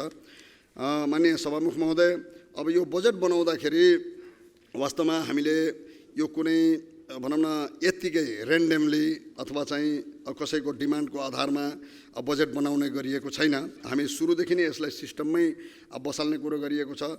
जस अनुरूप चाहिँ जस्तै प्रदेश योजना आयोगले केही प्रक्षेपणहरू गरेको थियो प्रादेशिक यो आवधिक आयोजना बनाउँदाखेरि नै 2076-77 देखि लिएर 2080-81 सम्मको 5 वर्ष आवधिक योजना बनाउने काम प्रदेश योजना आयोगले मलाई लाग्छ 7वटै प्रदेशमध्ये सबभन्दा पहिलो अब आवधिक योजना हाम्रै लुम्बिनी प्रदेशमा बनेको हो। र त्यसका केही प्रक्षेपणहरू थिए, केही चाहिँ हामीले लक्ष्यहरू निर्धारण गरिएको थियो र त्यही लक्ष्यलाई परिपूर्ति हुने गरी हरेक चिजमा जस्तै अब कुल गृहस्थ उत्पादनको वृद्धि दरमा अब पहिला 7.4 थियो भने यसलाई 9.5 पुर्याउने लक्ष्य राखिएको छ। त्यस्तै 18.2% गरिबी थियो हामी आउँदाको बखत भने अब यसलाई हामीले 10%मा झारेर मात्रै अब यो पहिलो कार्यकाल सक्ने भन्ने हिसाबले प्रक्षेपण गरिएको थियो। र त्यस्तै प्रति व्यक्ति आय $803 थियो भने यसलाई $1600 पुर्याउने भनेर प्रक्षेपण गरिएको थियो। बेरोजगारीको दर 11.2 थियो हामी आउँदाको बखत भने यसलाई चाहिँ 6 पुर्याउने भनिएको थियो। सामाजिक सूचकमा पनि जन्मदाको अपेक्षित आयु वर्ष जम्मा 69.3 थियो भने यसलाई 72 मा पुर्याउने भनिएको छ। र साक्षरता प्रतिशत चाहिँ 15 वर्षमाथिको 58 सुरुमा थियो भने यसलाई 85 पुर्याउने भनिएको छ। एवं रीतिले मैले अब यो सबै व्याख्या गर्न चाहदैन। मैले भन्न खोजेको कुरो के भने जे प्रक्षेपण हामीले गरियो, जस्तै अब खानेपानीमा 89 point समथिङ मात्रै थियो, अब हामी 97 तिर पुर्याउँदैछौँ। अब त्यस्तै विद्युत सेवामा 81 थियो, त्यसलाई चाहिँ 100 मा पुर्याउँदैछौँ। सिंचित क्षेत्र 51 मा थियो, यसलाई विभिन्न हिसाबले हामीले 70 मा पुर्याउने लक्ष्य राखिएको छ। यसैलाई नै मध्यनजर गरेर हामीले चाहिँ सडकका गुरु योजनाहरू बनाउने क्रममा छौँ। वास योजना बनाइ नै सक्यौँ, त्यसलाई अब हामी अब कार्यान्वयनमा लाँदैछौँ। सिँचाइका गुरु योजनाहरू बन्ने क्रममा छ, जलस्रोत नीति बन्ने क्रममा छ र यी थुप्रै कानुनहरूदेखि लिएर नीतिहरू मापदण्डहरू बनाउँदै तस अनि त्यस पछाडि केही अब गुरु योजनाहरू पनि बनाउँदै तस चाहिँ अब एउटा चाहिँ हामीलाई गाइडलाइन अथवा चाहिँ कुनै पनि बजेट बनाउँदाखेरि त्यसको गाइडलाइनमा रहेर मात्रै अब बजेट बनाउने, यत्तिकै ऱ्यान्डमली बनाएर अब त्यो ठ्याक्कै लक्ष्यमा पुगिँदैन। त्यसो भएको हुनाले हामीले सबै कुरालाई नै एउटा सिस्टमबाट नै कुनमा के गर्ने भन्ने कुरा हामीलाई जे गाइडलाइन दिएको छ त्यसै अनुसार नै अगाडि बढ्दैछौँ। र यसपालिको बजेट बनाउने बेलामा पनि अब यहाँ अब कुरो उठेको छ कि यसपालि पोहोरसम्म त माननीयज्यूहरूसँग सल्लाह पनि लियो, यसपालि त सल्लाह पनि लिएन भन्ने खालका कुराहरू गरिएको छ। मलाई लाग्छ अब कतिपय मन्त्रालयहरूले अब सल्लाह पक्कै पनि फोन मार्फत भए पनि अब यो कोभिडको कारणले पनि होला अब बिचमा चाहिँ अब ग्यादरिङ गरेर अब सल्लाह लिने कुरा त्यति व्यवहारिक नभएको हुनसक्छ। तर मलाई लाग्छ अब धेरै मान्य मन्त्रीज्यूहरूले अब सल्लाह फोनबाटै भए पनि लिनुभएको छ र मैले सकेसम्म अब यसको कोअर्डिनेसन मैले आफैले पनि अब गर्न कोसिस गरेकै हो। त्यसो भएको हुनाले चाहिँ अब यसमा अब यसपालिको बजेट बनाउने सवालमा चाहिँ मान्यज्यूहरूको योगदान छैन भन्न मिल्दैन। उहाँहरूको अथक प्रयास छ, उहाँहरूको सुझावलाई हामीले मध्यनजर गरेर नै बजेट बनाएका छौँ। त्यसो भएको हुनाले चाहिँ अब यो बजेट वैज्ञानिक छ, सिस्टम वाइज नै अगाडि बढेको छ र यो चाहिँ अब यत्तिकै हँचुवाको भरमा आएको हो भन्ने कुरा यदि कसैले लाग्छ भने त्यो चाहिँ गलत कुरा हो। र हामी जसरी सुरुदेखि नै अब भनौँ न बजेट बनाउँदै थियौँ त्यसैको निरन्तरता नै हो। र मूल कुरो मैले फेरि पनि अब लास्टमा भन्न चाहन्छु कि यसपालिको बजेट बन्नुको पछाडि चाहिँ अब 2-3 वटा कारण छन्। पहिलो कारण त यो कोभिडलाई, अब कोभिडको लागि हामीले अब प्राथमिकता दियौँ। दोस्रो, कर्मगत योजनाहरू कुनै पनि हालतले चाहिँ सिक प्रोजेक्टको रूपमा चाहिँ बिचमा चाहिँ अब अधुरो नहोस् भन्ने कुरालाई बहुतै गम्भीरतापूर्वक हामीले लिएका छौँ। र अब सरकारी पैसा खर्च भइसके पछाडि त्यो प्रतिफलमा परिणत हुनुपर्छ। त्यो बिचैमा अड्केर त्यहाँ चाहिँ हेर्दाखेरि अब भनौँ न पुल बनेको देखिने तर एप्रोच रोड नहुने र गाडी नचल्ने त्यस्तो कुरो हुन सक्दैन। त्यसो भएको हुनाले यस्ता कुरामा बहुत मिहिन ढङ्गले नै प्रदेश सरकार अब ध्यान दिएको छ र यो कार्यान्वयन हुन्छ। अब बजेट मात्रै राम्रो बनेको होइन कि राम्रो ढङ्गले फेरि पनि कार्यान्वयन हुन्छ र यसपालि 90+ चाहिँ अब भनौँ न पुँजीगत खर्च भएको छ भने आगामी वर्ष हामीले यसलाई अझ त्योभन्दा पनि बेसी पुर्याउने लक्ष्यका साथ हामीले कार्ययोजनाहरू अब यो साउनदेखि नै अब कार्ययोजनाहरू बनाउने र त्यसका चाहिँ भनौँ न पहिलो चौमासिकमा पहिले पनि माननीय मुख्यमन्त्रीजीले भनिसक्नु भएको छ कि साउनमा 15% भनौँ न पहिलो चौमासिकमा 15%, दोस्रो चौमासिकमा 40% र तेस्रोमा चाहिँ 100% अथवा 90+ अब गर्ने भन्ने जुन प्रक्षेपण गरिएको थियो सोही बमोजिम नै यसपालि प्रगति गरेको कुरामा यो गरिमामय सदनमा मैले जानकारी गराएँ र आगामी आर्थिक वर्षको बजेट कार्यान्वयन गर्दाखेरि सोही बमोजिम हुनेछ भन्ने कुरा विश्वास दिलाउँदै म आफ्नो भनाइ टुङ्गाउँछु। धन्यवाद।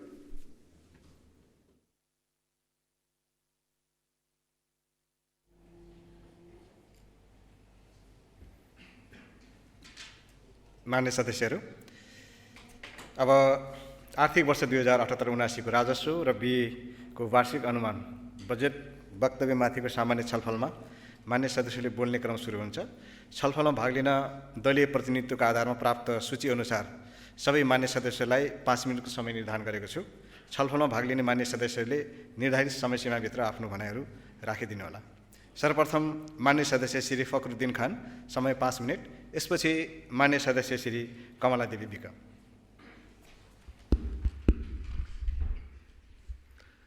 माननीय सभामुख महोदय, अविरल वर्षाको कारण आएको बाढी र पहिरोमा परि ज्यान गुमाएकाहरूप्रति हार्दिक श्रद्धाञ्जली व्यक्त गर्न चाहन्छौँ। साथै क्षति बेहोरेका नागरिकहरूका लागि अविलम्ब राहत एवं क्षतिपूर्तिको प्रदेश सरकारसँग माग गर्न चाहन्छौँ। आर्थिक वर्ष 78-79 को बजेट वक्तव्यमाथिको छलफलमा हामी छौँ। अब थोरै यो छलफल प्रारम्भ हुनुभन्दा अगाडि मैले यही सदनमा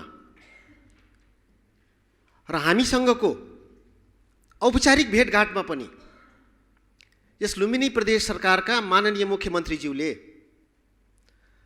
अब यी राजनीतिक घटनाक्रमहरूको बारेमा टीका टिप्पणी र प्रश्न उठ्न थालेपछि उहाँले प्रष्ट र स्पष्ट भाषामा भन्नुभएको थियो, अब राजनीतिक रूपमा अल्पमतमा परिसकेपछि शासन गर्ने वैधता चाहिँ गुम्छ। र अहिले एकजना जो राज्य मन्त्री हुनुहुन्थ्यो वर्तमान सरकारमा, उहाँको राजीनामासँगै प्रदेश सरकार स्पष्ट रूपमा चाहिँ अल्पमतमा देखिएको छ सभामुख महोदय। त्यसैले सर्वप्रथम माननीय मुख्यमन्त्रीज्यूलाई हामी स्मरण गराउन चाहन्छौँ, उहाँका वाचाहरू याद दिलाउन चाहन्छौँ। ती कहाँ गए, ती नैतिकताका कुराहरू कहाँ हराए। त्यसैले लोकतान्त्रिक सर्वोच्चता भएको र संसदीय व्यवस्था आत्मसात गरेको विश्वभरिकै मुलुकहरूमा अल्पमतमा परिसकेपछि मार्ग प्रशस्त गर्ने प्रचलन चाहिँ म स्मरण गराउन चाहन्छु सभामुख महोदय। र आज यो लुम्बिनी प्रदेशको सन्दर्भमा पनि सरकारले बहुमत गुमाएसँगै हामीले आशा राखेका थियौँ आज 27 गतेदेखि सदन प्रारम्भ हुँदैछ र सदन प्रारम्भ हुनुभन्दा अगावै सरकारको राजीनामा आउँछ भन्ने हामीले अपेक्षा राखेका थियौँ। तर यो त कस्तो भयो भने एउटा उखान जुन छ, गर्नेलाई भन्दा देख्नलाई लाज। हामी आफै लज्जित भयौँ। सरकारलाई त के छ भने बजेट फेल भयो होला, सदन चले नचल्ला, अन्य प्रक्रिया अपनाउला, अन्य बाटामा जाउँला।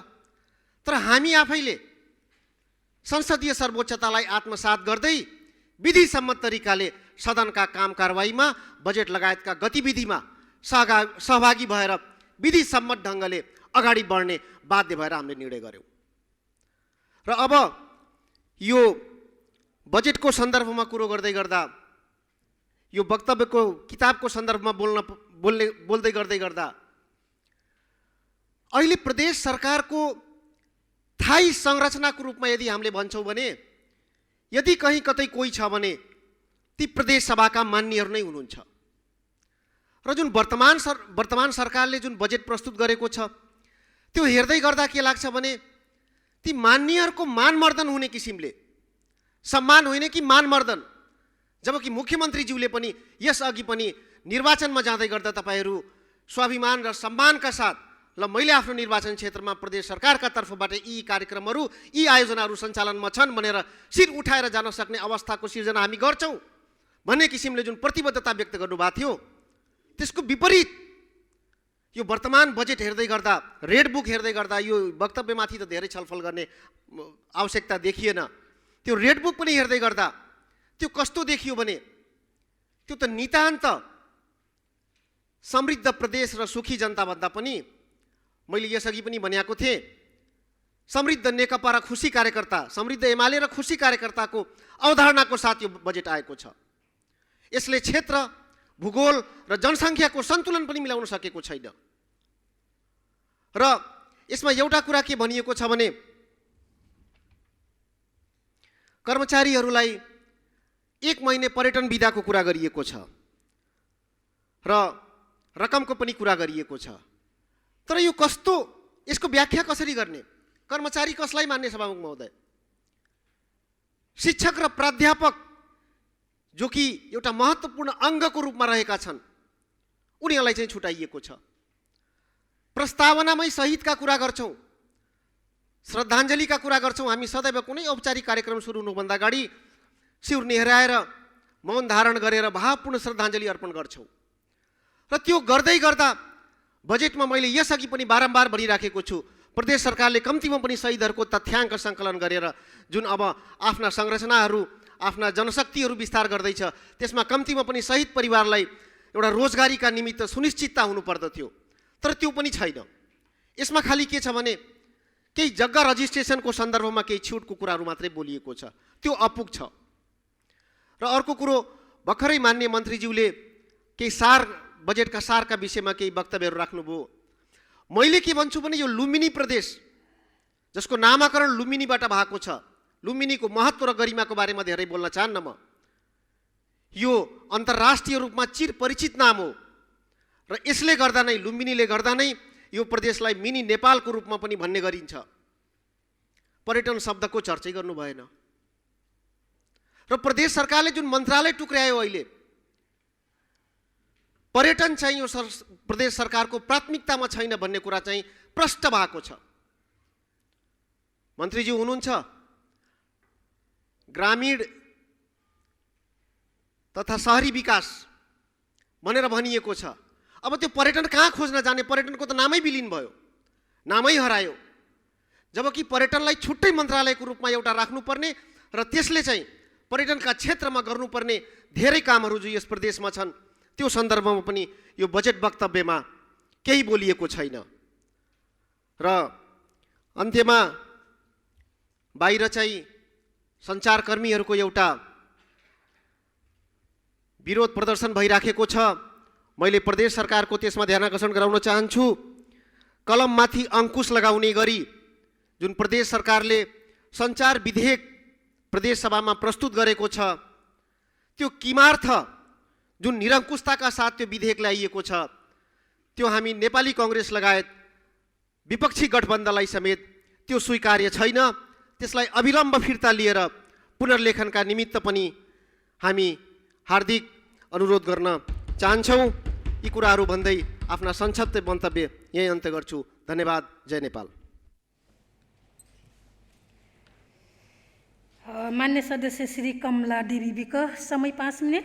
त्यसपछि मान्य सदस्य तुलाराम घरती मगर।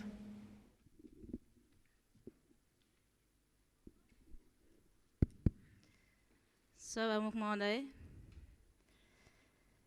8औं अधिवेशनको 10औं बैठक सहभागी भइरहेका छौँ। यो घडीमा यो वर्षायाममा अविरल वर्षाका कारण विभिन्न जिल्लाहरूमा बाढी पहिरोका कारण ज्यान गुमाउनु हुनेप्रति हार्दिक श्रद्धाञ्जली व्यक्त गर्न चाहन्छु र विपत्तिमा परि घरबार विहीन हुनेहरूलाई प्रदेश सरकारले उचित समयमा सम्बोधन गरी उद्धार राहत क्षतिपूर्तिको लागि उचित व्यवस्थापन गर्नुपर्छ भन्ने धारणा राख्न चाहन्छु र हामी लुम्बिनी प्रदेश सरकारले आर्थिक वर्ष 78-79 को बजेट विनियोजन गरे पश्चात बजेटमाथि यो बजेटको आकार तथा बजेटको वक्तव्यमाथि छलफलमा भाग लिइरहेका छौँ। यो अवसरमा अहिले लुम्बिनी प्रदेश सरकारले बजेटको आकार बढाएर जनताको आकाङ्क्षालाई सम्बोधन गर्न खोजिरहेको छ। हामीलाई आफ्नो क्षेत्र मात्रै नभएर समग्र लुम्बिनी प्रदेशको कसरी समृद्धि हुन सक्छ र यहाँको विकाससँगै रोजगारीको पनि सिर्जना हुन सक्छ भन्ने विश्वास छ र यसैको आधारमा हामी सबैको सुझाव र हाम्रो आकाङ्क्षालाई सम्बोधन गरेर सरकारले जसरी बजेटको आकार बढाएर प्रस्तुत गरेको छ, अवश्य पनि यसले केही हदसम्म हाम्रा विकासका आकाङ्क्षाहरूलाई सम्बोधन गर्नेछ भन्ने मलाई लागेको छ। अवश्य पनि बजेटको आकार बढ्दाखेरि शीर्षकहरू पनि थपिएका छन् र नयाँ नयाँ योजनाहरू पनि थप भएका छन्। विगतमा नभएका हामीले धेरै समय खर्च गरेर सांसदहरूको भूमिका खै हामी जनताको बिचमा कसरी जाने, यिनी कुराहरू हामीले सुझाव दिएकै हो सरकारलाई र अहिले यसलाई सम्बोधन गरिएको छ र जनताको बिचमा जानको लागि हामी प्रत्यक्ष पनि जानेछौँ। विगतमा हामी अप्रत्यक्ष रूपमा गइरहेका थियौँ भने अहिले प्रत्यक्ष रूपमा पनि जानेछौँ र हामी रित्तो हात जाने छैनौँ, हामी जनतालाई केही लिएर जानेछौँ भन्ने कुरा पनि मैले यसमा देखेको छु र यसै सन्दर्भमा हामीले यो बजेटको आकार बढिरहँदाखेरि धेरै छुटेका शीर्षकहरू अहिले सम्बोधन भएका छन् र विकास सँगसँगै यो विकासमा चाहिने दक्ष जनशक्तिलाई कसरी व्यवस्थापन गर्ने भन्ने कुरा पनि बजेटले सम्बोधन गरेको छ र सरकारको एउटा बाध्यकारी स्थिति थियो कोभिडलाई कसरी नियन्त्रण गर्ने भन्ने कुरालाई पनि विशेष महत्त्व दिएको छ।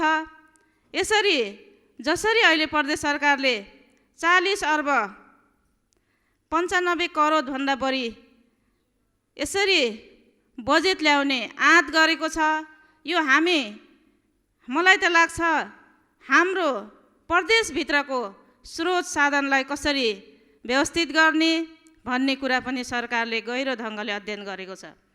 यति मात्रै होइन, सरकारले लगानी मैत्री वातावरण पनि सिर्जना गर्ने र बाह्य लगानीलाई पनि आकर्षण गर्ने गरी योजना अगाडि बढाएको छ। यसैले गर्दाखेरि हामी अहिले जसरी मन्त्रीज्यूले प्रस्तुत गर्नुभयो हामी यसरी अगाडि बढ्दैछौँ भनेर यो कुरा हामीले अध्ययन गर्दाखेरि पनि हामीले देखेका छौँ कि बजेट प्रस्तुत भएका किताबहरूमा धेरै विषयहरूलाई लिपिबद्ध गरेर अगाडि बढाइएको छ। तसर्थ यो बजेटको आकार बढे तापनि यसलाई पूर्ति गर्न हाम्रो स्रोतहरू पहिचान गरिएको छ र यसलाई हामीले एकता भएर मात्रै लुम्बिनी प्रदेशको समृद्धि सम्भव छ भन्ने कुरा म यहाँहरूको बिचमा राख्न चाहन्छु र हामी एकताका साथ यो बजेटलाई हामीले सही ढङ्गले कार्यान्वयन गर्नेछौँ र यो पनि प्रतिबद्धता जाहेर गर्न चाहन्छु र यो बजेटको स्वागत गर्दै हामी सही ढङ्गले कार्यान्वयनमा जाउँ र मात्रै हाम्रो समृद्धि सम्भव छ भन्ने कुरा राख्दै हामीले यो बजेटलाई कार्यान्वयन गर्नको लागि हामी अगाडि बढौँ भन्ने कुरा यति नै राख्न चाहन्छु। सँगसँगै अहिले हामीले समाजमा देखिरहेका छौँ विभिन्न खालका घटनाहरू घटिरहेका छन्। खास गरी छोरीहरू असुरक्षित हुने र जातीय विभेदका घटनाहरू तपाईँ हाम्रो अगाडि छर्लङ्गै छ। हामी विगतमा जुन समुदायबाट जुन समाजबाट हामी अगाडि बढ्यौँ त्यो समाज हामी अहिले अन्तर्द्वन्द्वमा छौँ। हामी एक कदम अगाडि बढ्न खोजिरहेका छौँ र हाम्रा सोच र हाम्रो संस्कारहरूले हामीलाई पछाडि धकेलिरहेको छ। यो द्वन्द्वात्मक समाजमा हामी कसरी मानव भएर बाँच्ने र कसरी मानव सुरक्षित भएर हामी बाँच्ने, यो हिसाबले हामी सुरक्षित हुन सक्छौँ कि सक्दैनौँ, यो तपाईँ हाम्रो सामूहिक विषय हो र सामूहिक हिसाबले हामी हल गर्नको लागि हामी अगाडि बढ्नुपर्छ।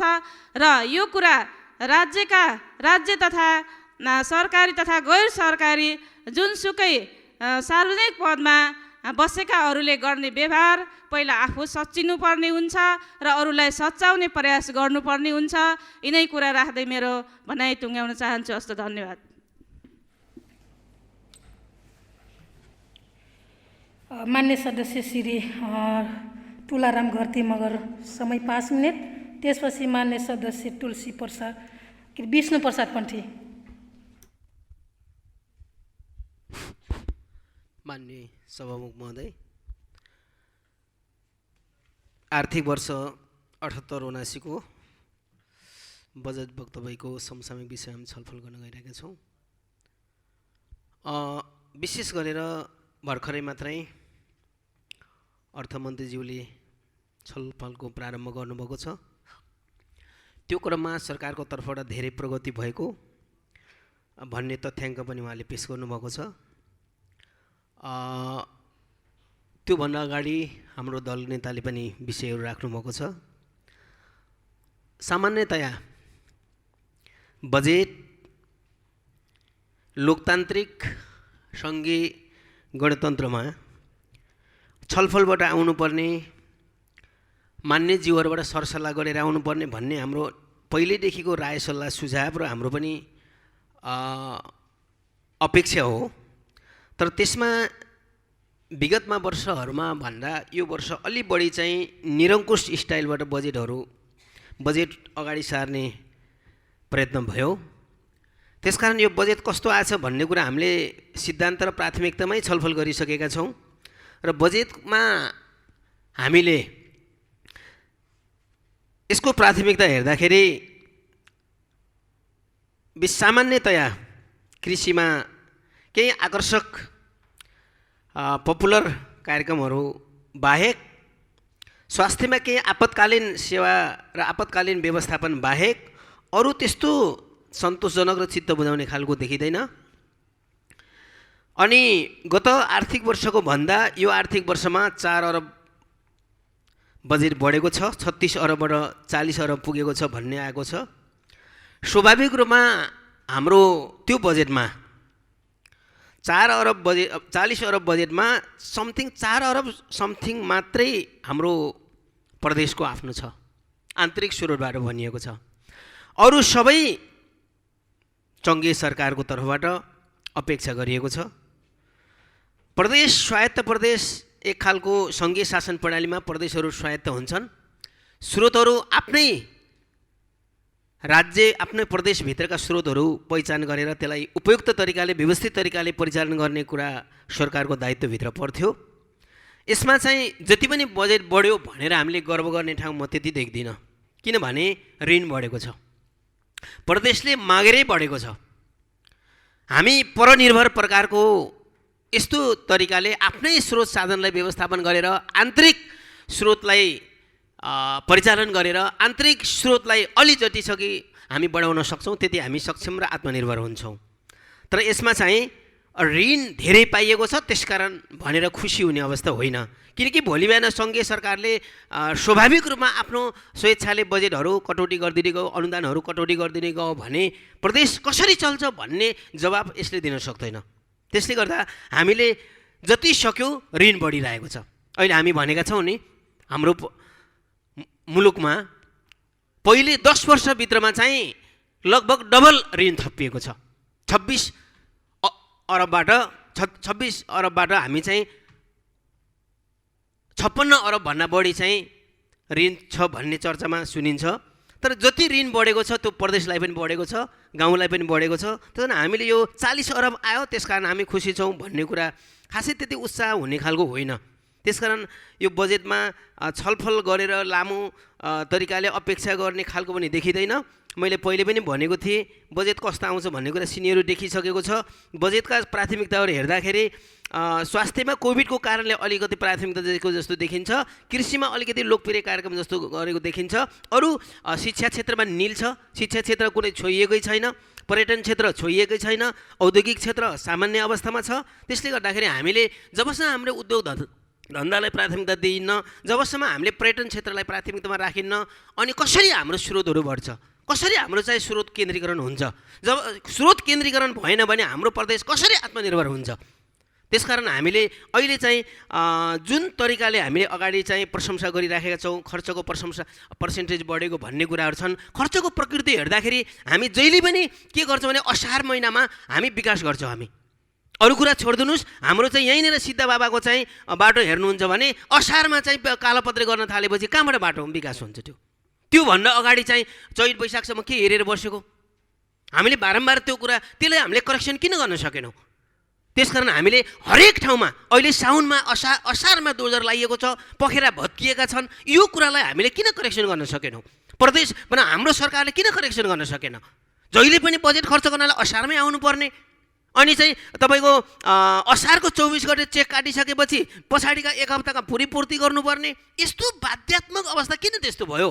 त्यसकारण म भन्छु अन्यथा मलाई कर्मचारी मित्रहरूलाई अन्यथा नलागोस्, तर अहिले नेपालमा राजनीतिक परिवर्तन भयो तर प्रशासनिक परिवर्तन भएन। यो कुरालाई अलिक गम्भीरतापूर्वक बुझ्नुपर्छ। किन त्यसकारण हामीले खर्चको बारेमा पनि तथ्याङ्क खर्चको जति खर्च गर्न सकियो त्यति चाहिँ हामी चाहिँ सफल भयौँ। मतलब आफ्नो बजेट खर्च भएकोमा खुसी छौँ, सही हो, सक्षमता हो सरकारको।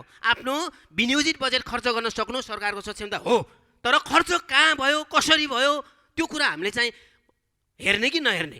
त्यसकारण अहिले हामी जति पनि हामी तथ्याङ्कहरू पेश गरेर पर्सेन्टेजहरू अगाडि सारेर तुलनात्मक रूपमा हामी अगाडि छौँ भनिएको छ, त्यो एउटा आत्मरीतिको कुरो मात्रै हो। त्यसले म के भन्न चाहन्छु भने बजेटमा अहिले समसामयिक रूपमा मैले अगाडि पनि भनेको थिएँ, खास गरेर भन्ने हो भने अहिले हामी समाजवाद उन्मुख भनेर हामी भनेका छौँ। जब बजेटमै समाजवाद उन्मुख कार्यक्रमहरू आउँदैनन् अनि कसरी हामी समाजवाद उन्मुख जान्छौँ। समाजवाद उन्मुख शासन प्रणाली भनिराखेको छ, अर्थतन्त्रले नै हो नि, अर्थव्यवस्थाले हो नि समाजलाई अगाडि समाजवाद उन्मुख बढाउने त। आम जनतालाई आत्मनिर्भर बनाउने, आम किसानलाई आत्मनिर्भर बनाउने, आम किसानहरूलाई चाहिँ सन्तुष्ट बनाउने खालको कार्यक्रमहरू खासै देखिँदैन। बजेटको प्रकृति हेर्नुहुन्छ भने मन्त्रीगत रूपमा चाहिँ मन्त्री जुन जिल्लामा मन्त्रीहरू जानुभएको छ त्यही मन्त्रीगत जिल्लाहरू बाहेक अन्त बजेट छैनन्, पहुँचवाला बाहेक अन्त बजेट छैनन्, दुर्गम बस्तीमा बजेट छैनन्। त्यसले गर्दाखेरि अहिले के गरिएको छ भने यो बजेट चाहिँ सरकारको बजेट चाहिँ जुन दलको सरकार छ त्यो दल बाहेक अरू कसैलाई फाइदा नहुने खालको बजेट छ। त्यसकारण हामीले यो बजेटलाई कसरी भन्ने, कसरी स्वीकार गर्ने, कसरी पत्याउने, कसरी अपनत्वकरण गर्ने, विपक्षी दलहरूको भावना र विचारलाई, विपक्षी दलहरूको सुझाव र रायलाई पुरै अपेक्षा गरेर ल्याइएको बजेटलाई हामीले कसरी मान्ने।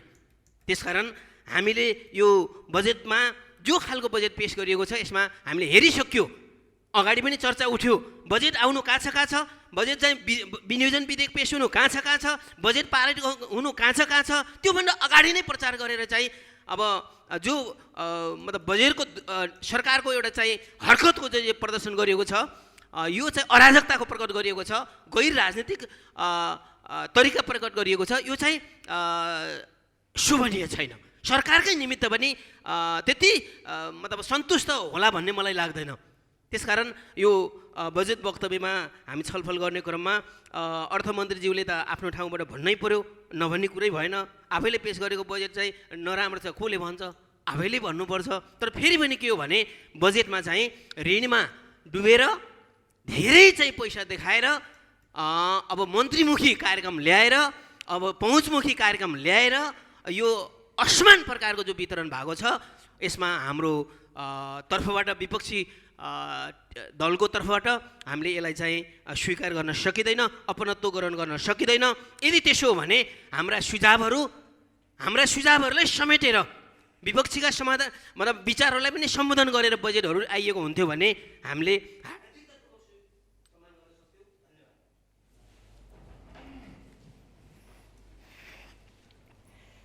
आजको अन्तिम वक्ता मान्य सदस्य श्री विष्णु पन्थी, समय 5 मिनट।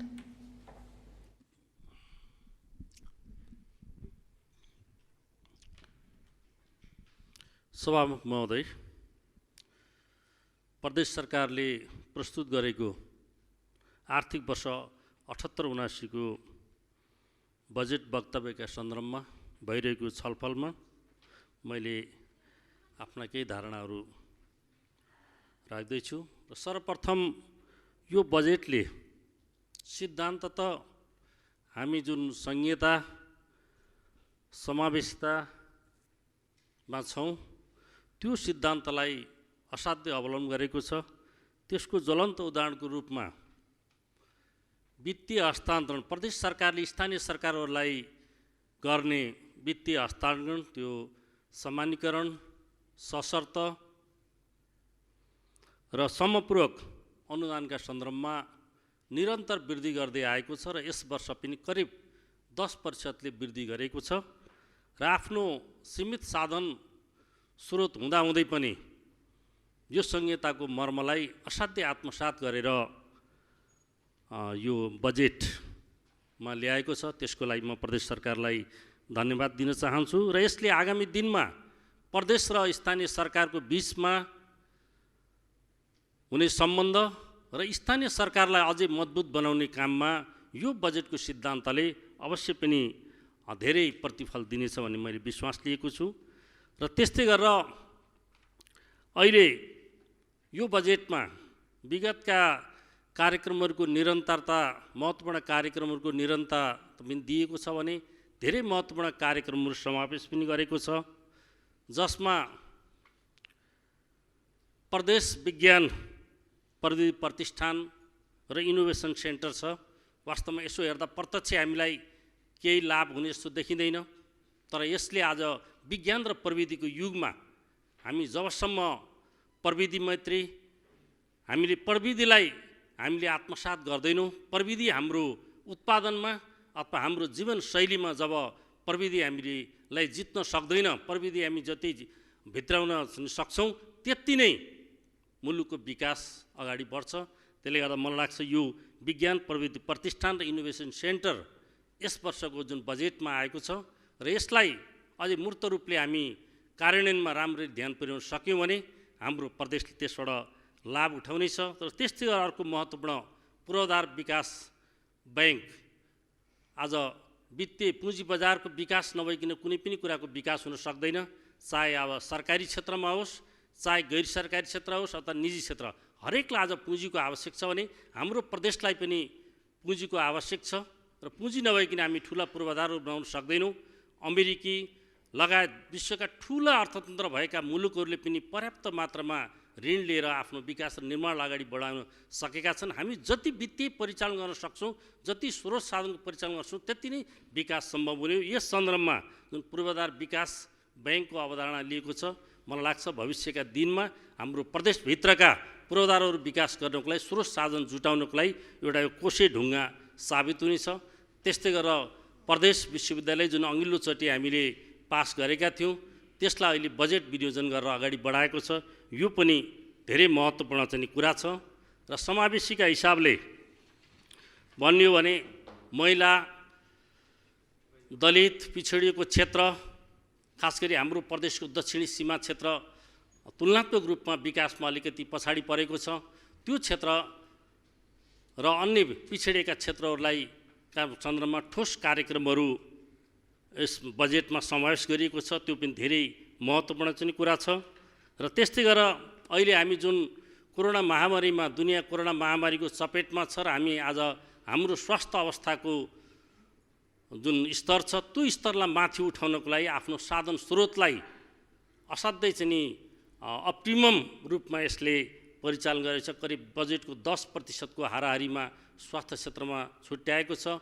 त्यो अहिले र भविष्यमा आउन सक्ने यस्ता महामारीहरू र अन्य स्वास्थ्य क्षेत्रसँग सम्बन्धित रोग व्याधिहरूको विरुद्धमा लड्नको लागि, त्यसबाट नागरिकको जीव धनलाई रक्षा गर्नको लागि त्यो धेरै महत्त्वपूर्ण ढङ्गले स्वास्थ्य क्षेत्रमा बजेट विनियोजन गरेको छ। त्यसैका सन्दर्भमा लुम्बिनी प्रदेशको एउटा गौरवको आयोजनाको रूपमा प्रदेश अस्पताल, लुम्बिनी प्रादेशिक अस्पतालको लागि अहिलेको लागि त्यसको बजेट साइजमा थोरै 25 करोड भए पनि, तर यो प्रदेशको आफ्नो बजेट साइजमा सबैभन्दा ठुलो 25 करोडको विनियोजन गरेको छ र यसले त्यसलाई आगामी दिनमा सङ्घीय सरकार र प्रदेश सरकारको सहकार्यमा त्यो चाहिँ अगाडि बढ्नेछ। त्यो चाहिँ हाम्रो प्रदेशको लागि ठुलो उपलब्धि चाहिँ हुनेछ। र त्यस्तै गरेर कृषि जनशक्ति, आज हाम्रो कृषिलाई अहिले पनि हाम्रो कृषि अर्थतन्त्रको पहिलो आधार हो र त्यो कृषि अझै पनि हाम्रो परम्परागत कृषिमै चाहिँ छ, व्यावसायिक गर्न सकेका छैनौँ, त्यसलाई आधुनिक गर्न सकेका छौँ। त्यस सन्दर्भमा गएको साल 109 पालिकामा अधिकृत स्तरका थियो भने अहिले त्यसलाई अझै विस्तार गरेर हाम्रा 109 पालिकाका 983 वडाहरूमा कृषि जनशक्ति कम्तीमा पनि कृषि जनशक्ति सुब्बा सरहको एउटा कृषि जनशक्ति 109 त प्रदेश सरकारको लागि धेरै ठुलो, एकैचोटि 109 जनाको लागि एकातिर रोजगारीको अवसर हुनेछ भने त्यसलाई राम्रोसँग हामी परिचालन गर्न सक्यौँ भने मलाई लाग्छ हाम्रो कृषिले धेरै चाहिँ नि फड्को मार्नेछ भन्ने मैले विश्वास लिएको छु। र त्यस्तै गरेर एक जिल्ला एक स्रोत केन्द्रको अवधारणा लिएको छ, त्यसलाई हामीले अझै यसलाई ठोस कार्यान्वयनमा चाहिँ ध्यान पुर्याउनु पर्छ। जलाशययुक्त आयोजनाहरू भनेको छन्, यद्यपि हामी भर्खरै कालीगण्डकी करिडोरको कुरा गर्दैछौँ, कालीगण्डकी डाइभर्सन कुरा गर्दैछौँ। मलाई लाग्छ त्योभन्दा धेरै छिटो, सस्तो र दिगोको लागि हामी जलाशययुक्त आयोजनाहरू बनाउने कुरामा म प्रदेश सरकारको ध्यान आकर्षण गराउन चाहन्छु। अहिले जलाशययुक्त आयोजना भनिएको छ र हामी व्यवहारमा त्यति जलाशययुक्त आयोजनाहरूको लागि अब रिचार्ज सिस्टममा हामी अथवा वाटर हार्भेस्टिङको सिस्टममा हामी गएका छैनौँ, त्यसमा अझै जोड दियोस् भन्ने चाहन्छु। र एक घर एक धारा चाहिँ अवनीति अनुसार अहिले जुन माननीय मन्त्रीले पनि भन्नुभयो, हामी जुन लेभलमा पुगेका छौँ वास्तवमा धेरै ठुलो उपलब्धि हो। आज जनतालाई स्वस्थ पानी पिलाउनलाई प्रदेश सरकारले यस वर्ष पनि 167 करोड रकम आफ्नो बजेटबाट छुट्याएको छ। त्यो धेरै महत्त्वपूर्ण कुरा छ। सेनिटेसन पार्क गरेर हामीले यसलाई पार्कलाई एउटा बहुउद्देश्य र व्यावसायिक पार्कको रूपमा बुटोलमा जुन प्रस्तावित गरेको छ त्यो आफैमा एउटा महत्त्वपूर्ण पार्क छ।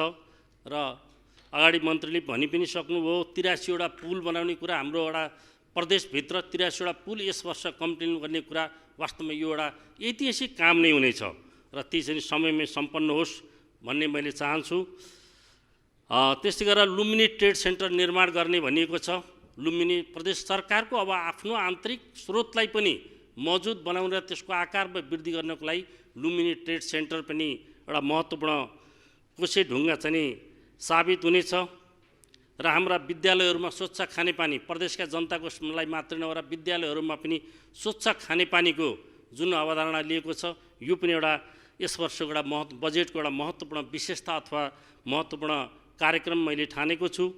र त्यस्तै गरेर हामीले अब प्रदेशलाई आफ्नो स्रोतमा परिचालन गर्ने, मौजुदा स्रोतले वास्तवमा हाम्रा असीमित आवश्यकताहरू, हाम्रा प्रदेश सांसदहरूका जुन आवश्यकताहरू सम्बोधन भएका छैनन् र यसको बजेटकै सीमितता हो। र यो बजेटको सीमिततालाई हामीलाई सङ्घीय सरकार र हाम्रो स्रोतबाट प्राप्त हुने बजेटले मात्रै मलाई लाग्छ हामीले प्रदेशले हाम्रा तत्कालीन आवश्यकताहरूलाई भ्याउन सक्दैन। त्यसले गर्दा ठुला आयोजनाहरू सम्पन्न गर्नको लागि प्रदेश सरकार आगामी दिनमा आन्तरिक वा बाह्य ऋणको व्यवस्थामा हामी नगइकन हाम्रो यो सीमित साधन स्रोतले हामीले प्रदेशका आवश्यकताहरू, प्रदेशका जनताका आवश्यकता पुर्याउन सक्दैनौँ। त्यसकारण म प्रदेश सरकारलाई आगामी दिनमा कसरी हुन्छ चाहिँ वित्तीय परिचालनको लागि अथवा चाहिँ स्रोत वृद्धि गर्नको लागि त्यो आन्तरिक वा बाह्य ऋणको चाहिँ कानुनी व्यवस्था गरेर हामी चाहिँ केही अरब रुपियाँहरू हामीले आफ्नो सानो एउटा सस्तोमा ब्याज ल्यायौँ भने त्यसले मलाई लाग्छ यस्ता ट्रेड लिङ्क जस्ताहरू अथवा अरू व्यावसायिक कामहरूमा लगाउन सक्यो भने एकातिर चाहिँ प्रदेश भौतिक पूर्वाधारको पनि विकास हुनेछ भने अर्कोतिर प्रदेशको आम्दानीमा पनि अथवा प्रदेशको आय स्रोतमा पनि वृद्धि हुनेछ। र समग्रमा भन्दा यो प्रदेश सरकारले ल्याएको बजेट वास्तवमा यसका सीमितताका बावजुद एउटा अप्टिमम रूपमा यो प्रदेश चाहिँ बजेट ल्याएको छ। त्यसको लागि म प्रदेश सरकार र म स्पेसल्ली मान्य आर्थिक मामला मन्त्रीज्यूलाई म धन्यवाद दिन चाहन्छु र यो बजेटको पूर्ण कार्यान्वयन गर्दा प्रदेशले धेरै हिसाबले उपलब्धि हासिल गर्नेछ। प्रदेशका जनताको जीवनस्तरलाई यसले माथि उठाउनेछ, प्रदेशका जनताको जीवनशैलीलाई यसलाई सहज बनाउनेछ र यसले हाम्रो विभेदमा रहेको अथवा पिछडिएका क्षेत्रहरू, वर्गहरू, जातिहरू त्यसलाई पनि केही न केही हदसम्म यसले समानीकरण गर्नेछ भन्ने मैले विश्वास लिएको छु र म यो बजेटको पूर्ण सफलताको शुभकामनासहित आफ्नो मन्तव्य यही टुङ्ग्याउँछु। धन्यवाद।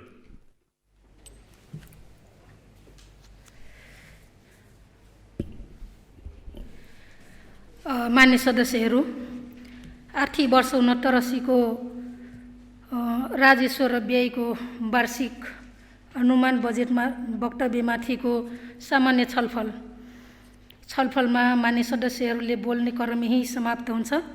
अब म मान्य छलफलको क्रममा उठेका प्रश्नहरूको जवाब दिनलाई माननीय मन्त्री आर्थिक मामिला तथा योजना वैद्यनाथ चौधरी थारूलाई अनुमति दिन्छु।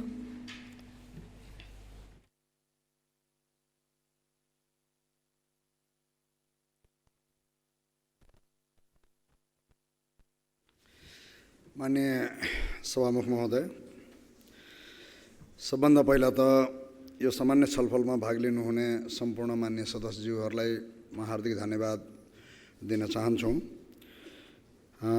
मान्य सभामुख महोदय, यसपालि मैले यो सामान्य छलफलमा मैले सबै मन्त्रालयलाई छोएर र सबैको विस्तृत चर्चा मैले गरिनँ। यसकारणले गरिनँ कि हामीले बजेट प्रस्तुत गरिसके पछाडि यो रेड बुक पिजन हलमा राखेको पनि धेरै भइसक्यो र मलाई लाग्छ सबै मान्य सदस्यज्यूहरूले त्यो रेड बुक चाहिँ दोहोराइ तेह्राइ धेरै चाहिँ अब पढिसक्नु भएको होला, किनभने 15-20 दिन अब समय रह्यो नै। हामी लामो समय पछाडि फेरि अब छलफलमा भाग लिँदैछौँ, बिचमा अलिकति अध्ययनकै लागि नै लामो समय ग्याप राखियो। त्यसो भएको हुनाले मलाई लाग्छ अब मिहिन ढङ्गले प्रत्येक मन्त्रालय वाइज अब मान्य सदस्यज्यूहरूले प्रत्येक बुदा हेरि नै सक्नु भएको होला भन्ने मैले विश्वास लिएको छु र पनि अब केही मान्यज्यूहरूले जम्मै 4 जना मान्यज्यूहरूले यो सामान्य छलफलमा भाग लिनुभएको छ। म उहाँहरूलाई हार्दिक धन्यवाद दिन चाहन्छु र केही प्रश्नहरू उठेको छ, जस्तै अब यो कर्मचारीहरूलाई पर्यटनको लागि अब छुट्टी दियो, थप सुविधा दियो, तर प्राध्यापक र शिक्षकहरूलाई त्यो चिजबाट वञ्चित गरियो भन्ने कुरा यहाँ उठेको छ। स्वाभाविक रूपमा यसपालिको बजेटमा हामीले निजामती कर्मचारीहरूबाट नै यो पर्यटनलाई पनि बढावा दिने र एउटा कर्मचारीमा, खास गरेर निजामती कर्मचारीमा काम गर्ने एउटा हौसला जाँगर पनि प्रदान होस् भन्ने हिसाबले यो पहिलो पटक चाहिँ हामीले अब केही इन्सेन्टिभ दिने गरी अब यो भनौँ न आन्तरिक पर्यटनलाई बढावा पनि हुने र अलिकता काम गर्नलाई अब जोस जाँगर पनि बढ्ने हिसाबले हामीले निजामती कर्मचारीबाट नै सुरु गरेका छौँ। अब समय क्रममा अब सरकारसँग बजेट रह्यो भने, अब भनौँ न स्रोतको व्यवस्थापन भयो भने अब अन्यलाई पनि अब त्यो सुविधा दिन सकिन्छ, नसकिने होइन, तर यसपालि चाहिँ निजामती कर्मचारीबाट नै हामीले सुरु गरेका छौँ। अब जहाँसम्म रह्यो अब पर्यटनको मामलामा यहाँ प्रश्नै उठाइएन भन्ने जहाँसम्म राख्नु भएको छ। अब प्रश्न मैले यो चर्चा गर्दाखेरि मोटामोटी रूपमा एउटा सैद्धान्तिक यो छलफल सामान्य छलफल भएको हुनाले मैले त्यो सबै मन्त्रालय छोइनँ। यद्यपि अब मन्त्रालयगत अब छलफल त सुरु हुन्छ नै, त्यसमा अब व्यापक रूपमा अब मान्यज्यूहरूले प्रत्येक मन्त्रालय वाइज स्वाभाविक रूपमा प्रश्न उठाउनु नै हुनुहुन्छ र त्यसमा मान्य मन्त्रीज्यूहरूले आफ्नो सेक्टर वाइज अब लाइन मिनिस्ट्रीको हिसाबले जवाब दिनु नै हुनेछ। तर मैले अब यति प्रश्न उठिसके पछाडि अब पर्यटनको मामलामा केही पनि गरेन भन्ने कुरो होइन। अहिले यसपालि पनि म जानकारी गराउन चाहन्छु कि अब जस्तै अब खास अब लुम्बिनी प्रदेशको पर्यटन क्षेत्र भनेको एउटा त प्रमुख रूपमा रहेको लुम्बिनी, त्यस्तै अब बर्दियाको अब भनौँ न अब टाइगर टप के भन्छ त्यो पर्यटन अब खास गरेर अब वन्यजन्तु हेर्ने हिसाबले र अर्को यो धार्मिक खास गरेर हिन्दू धर्मसँग सम्बन्धित स्वर्गद्वारी जहाँ चाहिँ अब नेपालको आन्तरिक पर्यटनहरू त आउनु नै हुनुहुन्छ, त्यसमा धेरै जसो अब इन्डियाको पर्यटकहरू पनि आउने गर्नुभएको छ। अब यस्तै खालका अरू पनि थुप्रै अब जस्तै अब पुथा हिमाल भयो अब देखि लिएर अब धेरै महत्त्वका अरू प्रत्येक जिल्लामा पनि अब केही महत्त्वका स्थानहरू छन्। ती सबै स्थानलाई पर्यटन प्रवर्धन हुने गरी हामीले विभिन्न सेक्टरमा खालि त्यो पर्यटन मन्त्रालय मार्फतै मात्रै अब त्यसमा बजेट विनियोजन गरिएको छैन कि पर्यटन मन्त्रालय मार्फत त छँदैछ त्यसको प्रवर्धनको लागि। कहीँ डब्ली बनाइएको छ, कहीँ चाहिँ अब भनौँ न मन्दिर निर्माणका कुराहरू गरिएको छ, कहीँ अब पूर्वाधार निर्माणका कुराहरू गरिएको छ। तर पर्यटन व्यवसायलाई नै प्रवर्धन हुने गरी धेरै जसो चाहिँ अब सडकका कुरा रामपुर कपुरकोट भनेको हिल स्टेसन निर्माण गर्ने गरी नै अब त्यसको अवधारणा सुरु गरिएको हो। र त्यस्तै अब बर्दिया निकुञ्जको लागि चाहिँ अब भनौँ न भुरी गाउँबाट अब त्यत्रो एउटा बहुवर्षे योजना नै हामीले थालिने गरेका छौँ। त्यसमा अब पुल पुलेसादेखि लिएर अब त्यो अब लामै बाटो बनाउने खालका कुराहरू गरिएको छ। स्वर्गद्वारीको त लगभग अब हामीले बाटो कम्प्लिट नै गरिसकेका छौँ र स्वर्गद्वारीमा अब अहिले मलाई लाग्छ यो वर्ष अब त्यो एउटा धर्मशाला जुन निर्माण हुँदै थियो र त्यति बेलै भनौँ न हामी आउनुभन्दा अगाडि नै ठेकापट्टा लगाएर बिचमा स्थगित थियो, त्यसलाई पनि हामीले निरन्तरता दिएका छौँ र मलाई लाग्छ अब यो वर्ष त्यो कम्प्लिट पनि हुँदैछ। अब यस्ता खालका थुप्रै कुराहरू गरिएको छ। त्यति मात्रै नभएर हामीले सहलगानीका कार्यक्रममा जस्तै यो तिलोत्मा प्रादेशिक बस पार्क यो 1 अरब चान्चुन भनौँ न 1 अरब 20 करोडभन्दा बेसीको त्यो बस पार्क यसपालि सहलगानीमा निर्माण हुँदैछ र यसको सुनिश्चितताको लागि हामीले अर्थ मन्त्रालयलाई बजेट पनि पठाइसकिएको छ र केही सशर्तको माध्यमबाट अब यो 3वटा सहलगानीका प्रोग्राममा केन्द्रले बजेट विनियोजन गरेको छ। जस्तै यो तिलोत्माको बस पार्क भयो, अब सैन्य महिनाको यो लामिरोह भन्ने भयो। लामिरोह भनेको नितान्त पर्यटकीय हिसाबले नै पर्यटन क्षेत्रलाई नै बढावा दिने गरी र अझ बहुउद्देश्य हिसाबले सिँचाइ र अब यो जल भण्डारण गर्ने हिसाबले 3-4वटा उद्देश्य राखेर चाहिँ अब त्यहाँ बनाइएको छ। त्यसको लागि अब 1 अरब भनौँ न 40 करोड जतिको स्रोत सुनिश्चितता चाहिँ अब केन्द्रबाट हामीले मागि नै सकेका छौँ।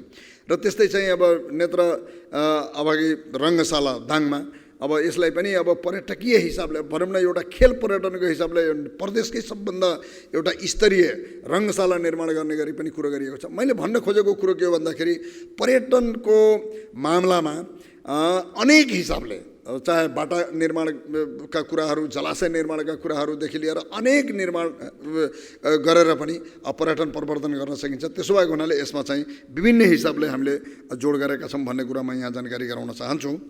र त्यस्तै चाहिँ अब यहाँ अलिकता एकजना मान्यजीले यो मन्त्री भएको जिल्लामा अलि बजेट धेरै देखियो, अरूमा बजेटै भएन भन्ने कुरो खाएर अब राजनीति गर्ने अब मान्यले अब राजनीति कुरो राख्नु स्वाभाविकै हो होइन। अब यति गर्नु भएन भने प्रतिपक्षीको धर्म पनि त्यो निर्वाह हुँदैन। अब त्यो आरोप लगाउनु स्वाभाविकै हो, किनभने अब अहिले अब प्रतिपक्षमा रहेका मान्यज्यूहरूले यति पनि भन्नु भएन भने प्रतिपक्षले त बोल्दो रहन्छ भन्ने कुरा पनि पर्न जाला। त्यसको हिसाबले चाहिँ उहाँ भन्नुभयो होला भन्ने मलाई लाग्छ। तर म दाबीका साथ के भन्छु भने कुनै पनि जिल्लामा जनसङ्ख्या, भूगोल, विकटता आदि इत्यादिलाई नै मध्यनजर गरेर सामाजिक न्याय सहितको बजेट विनियोजन गर्ने परम्परा हामीले सुरुकै वर्षदेखि थालिने गऱ्यौँ।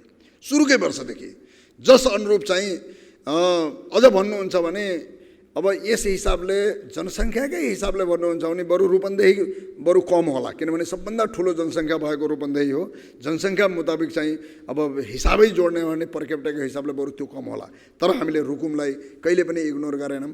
त्यस्तै चाहिँ अब पहाडी जिल्लाहरूलाई अब हामीले इग्नोर गरेका छैनौँ। त्यसमा थपेरै बरु होइन। अब रुकुमको कुरा त अब त्यो त धेरै प्रतिशत त्यो जनसङ्ख्याको मुताबिक त बजेटै छैन, त्यहाँ त विगतता भूगोलको हिसाबले नै बजेट विनियोजन गरिएको छ र जुन कुनै तुलना हुन सक्दैन। कुनै जिल्लासँग त अब हामीले जनसङ्ख्याको हिसाबले तुलना गर्न मिल्दैन, किन भन्दाखेरि जनसङ्ख्या एकदमै कम छ तर विकटता यति धेरै छ कि त्यहाँ केही भएकै छैन अहिलेसम्म, सबै कुरो बनाउनु नै बाँकी छ। त्यसो भएको हुनाले पनि अब त्यहाँ बजेट अलि बेसी नै छ सुरुदेखि नै, र यसपालि त्यसलाई निरन्तरता दिएको छ। र प्रत्येक जिल्लामा हामीले फेरि पनि लास्टमा चाहिँ सबै मिलाएर सशर्तका योजनाहरू, समानीकरणका योजनाहरू, समपूरकका योजनाहरू, विशेष अनुदानका कुराहरू सबैलाई मध्यनजर गरेर फेरि पनि जिल्लागत सन्तुलन र जनसङ्ख्याको सन्तुलन कायम गर्ने नै कुरा गरेका छौँ।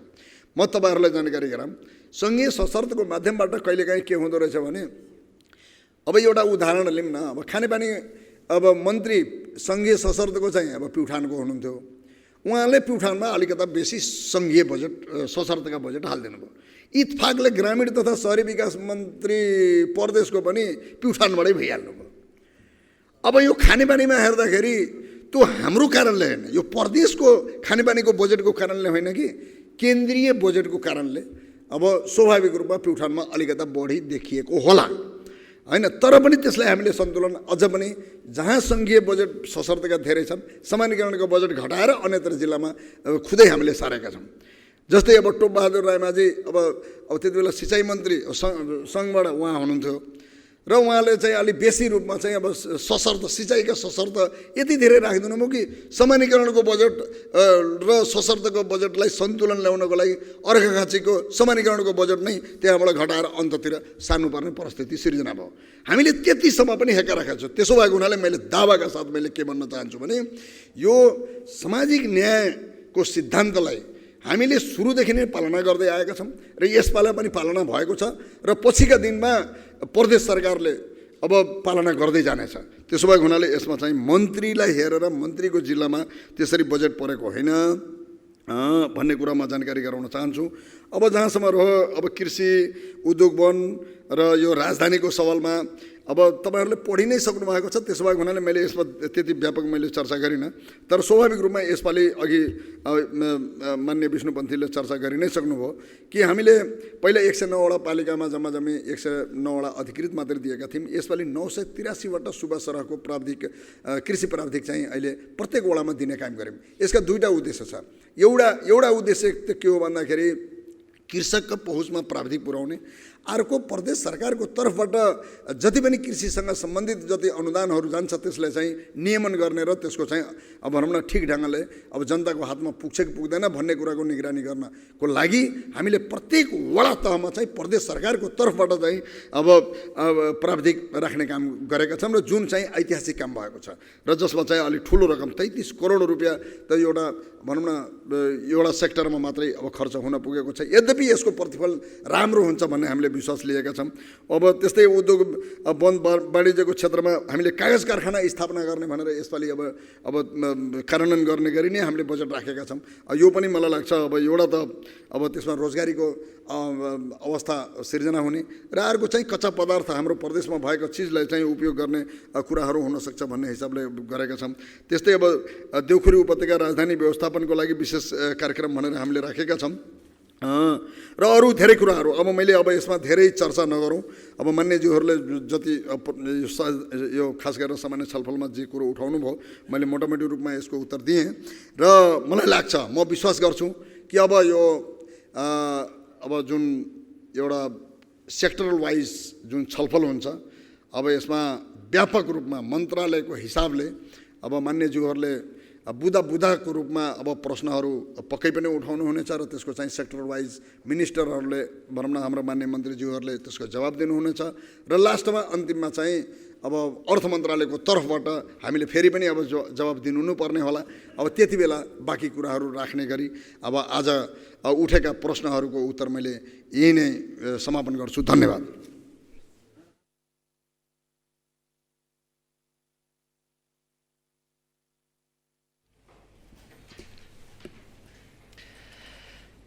मान्य सदस्यहरू, आर्थिक वर्ष 2078-79 को राजस्व र बिएको वार्षिक अनुमान बजेट वक्तव्यमाथिको सामान्य छलफल यहीँ समाप्त हुन्छ। मान्य सदस्यहरू, अब म प्रदेश सभा नियमावली 2074 को नियम 133 को उपनियम 5 बमोजिम आर्थिक वर्ष 2078-79 को सेवा र कार्यका लागि लुम्बिनी प्रदेश सञ्चित कोषबाट केही रकम खर्च गर्ने र विनियोजन गर्ने सम्बन्धमा व्यवस्था गर्नुपर्नेको विधेयक सभामा पेश गर्न मान्य आर्थिक मामिला तथा योजना मन्त्री श्री बैजनाथ चौधरी थारूलाई अनुमति दिन्छु।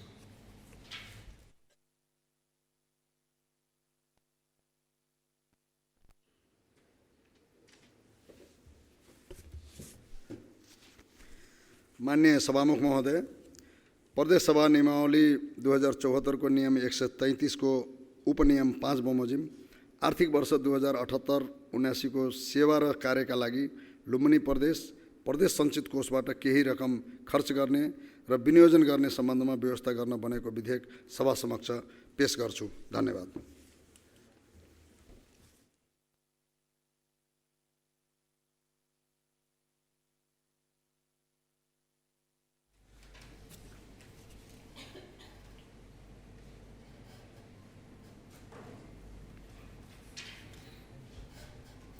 मान्य सदस्यहरू, 8औं अधिवेशनको आगामी 11औं बैठक आजै सम्बत 2078 साल असार महिनाको 27 गते आइतबार दिनको 4 बजे बस्ने गरी यो बैठक यहीँ सम्पन्न हुन्छ।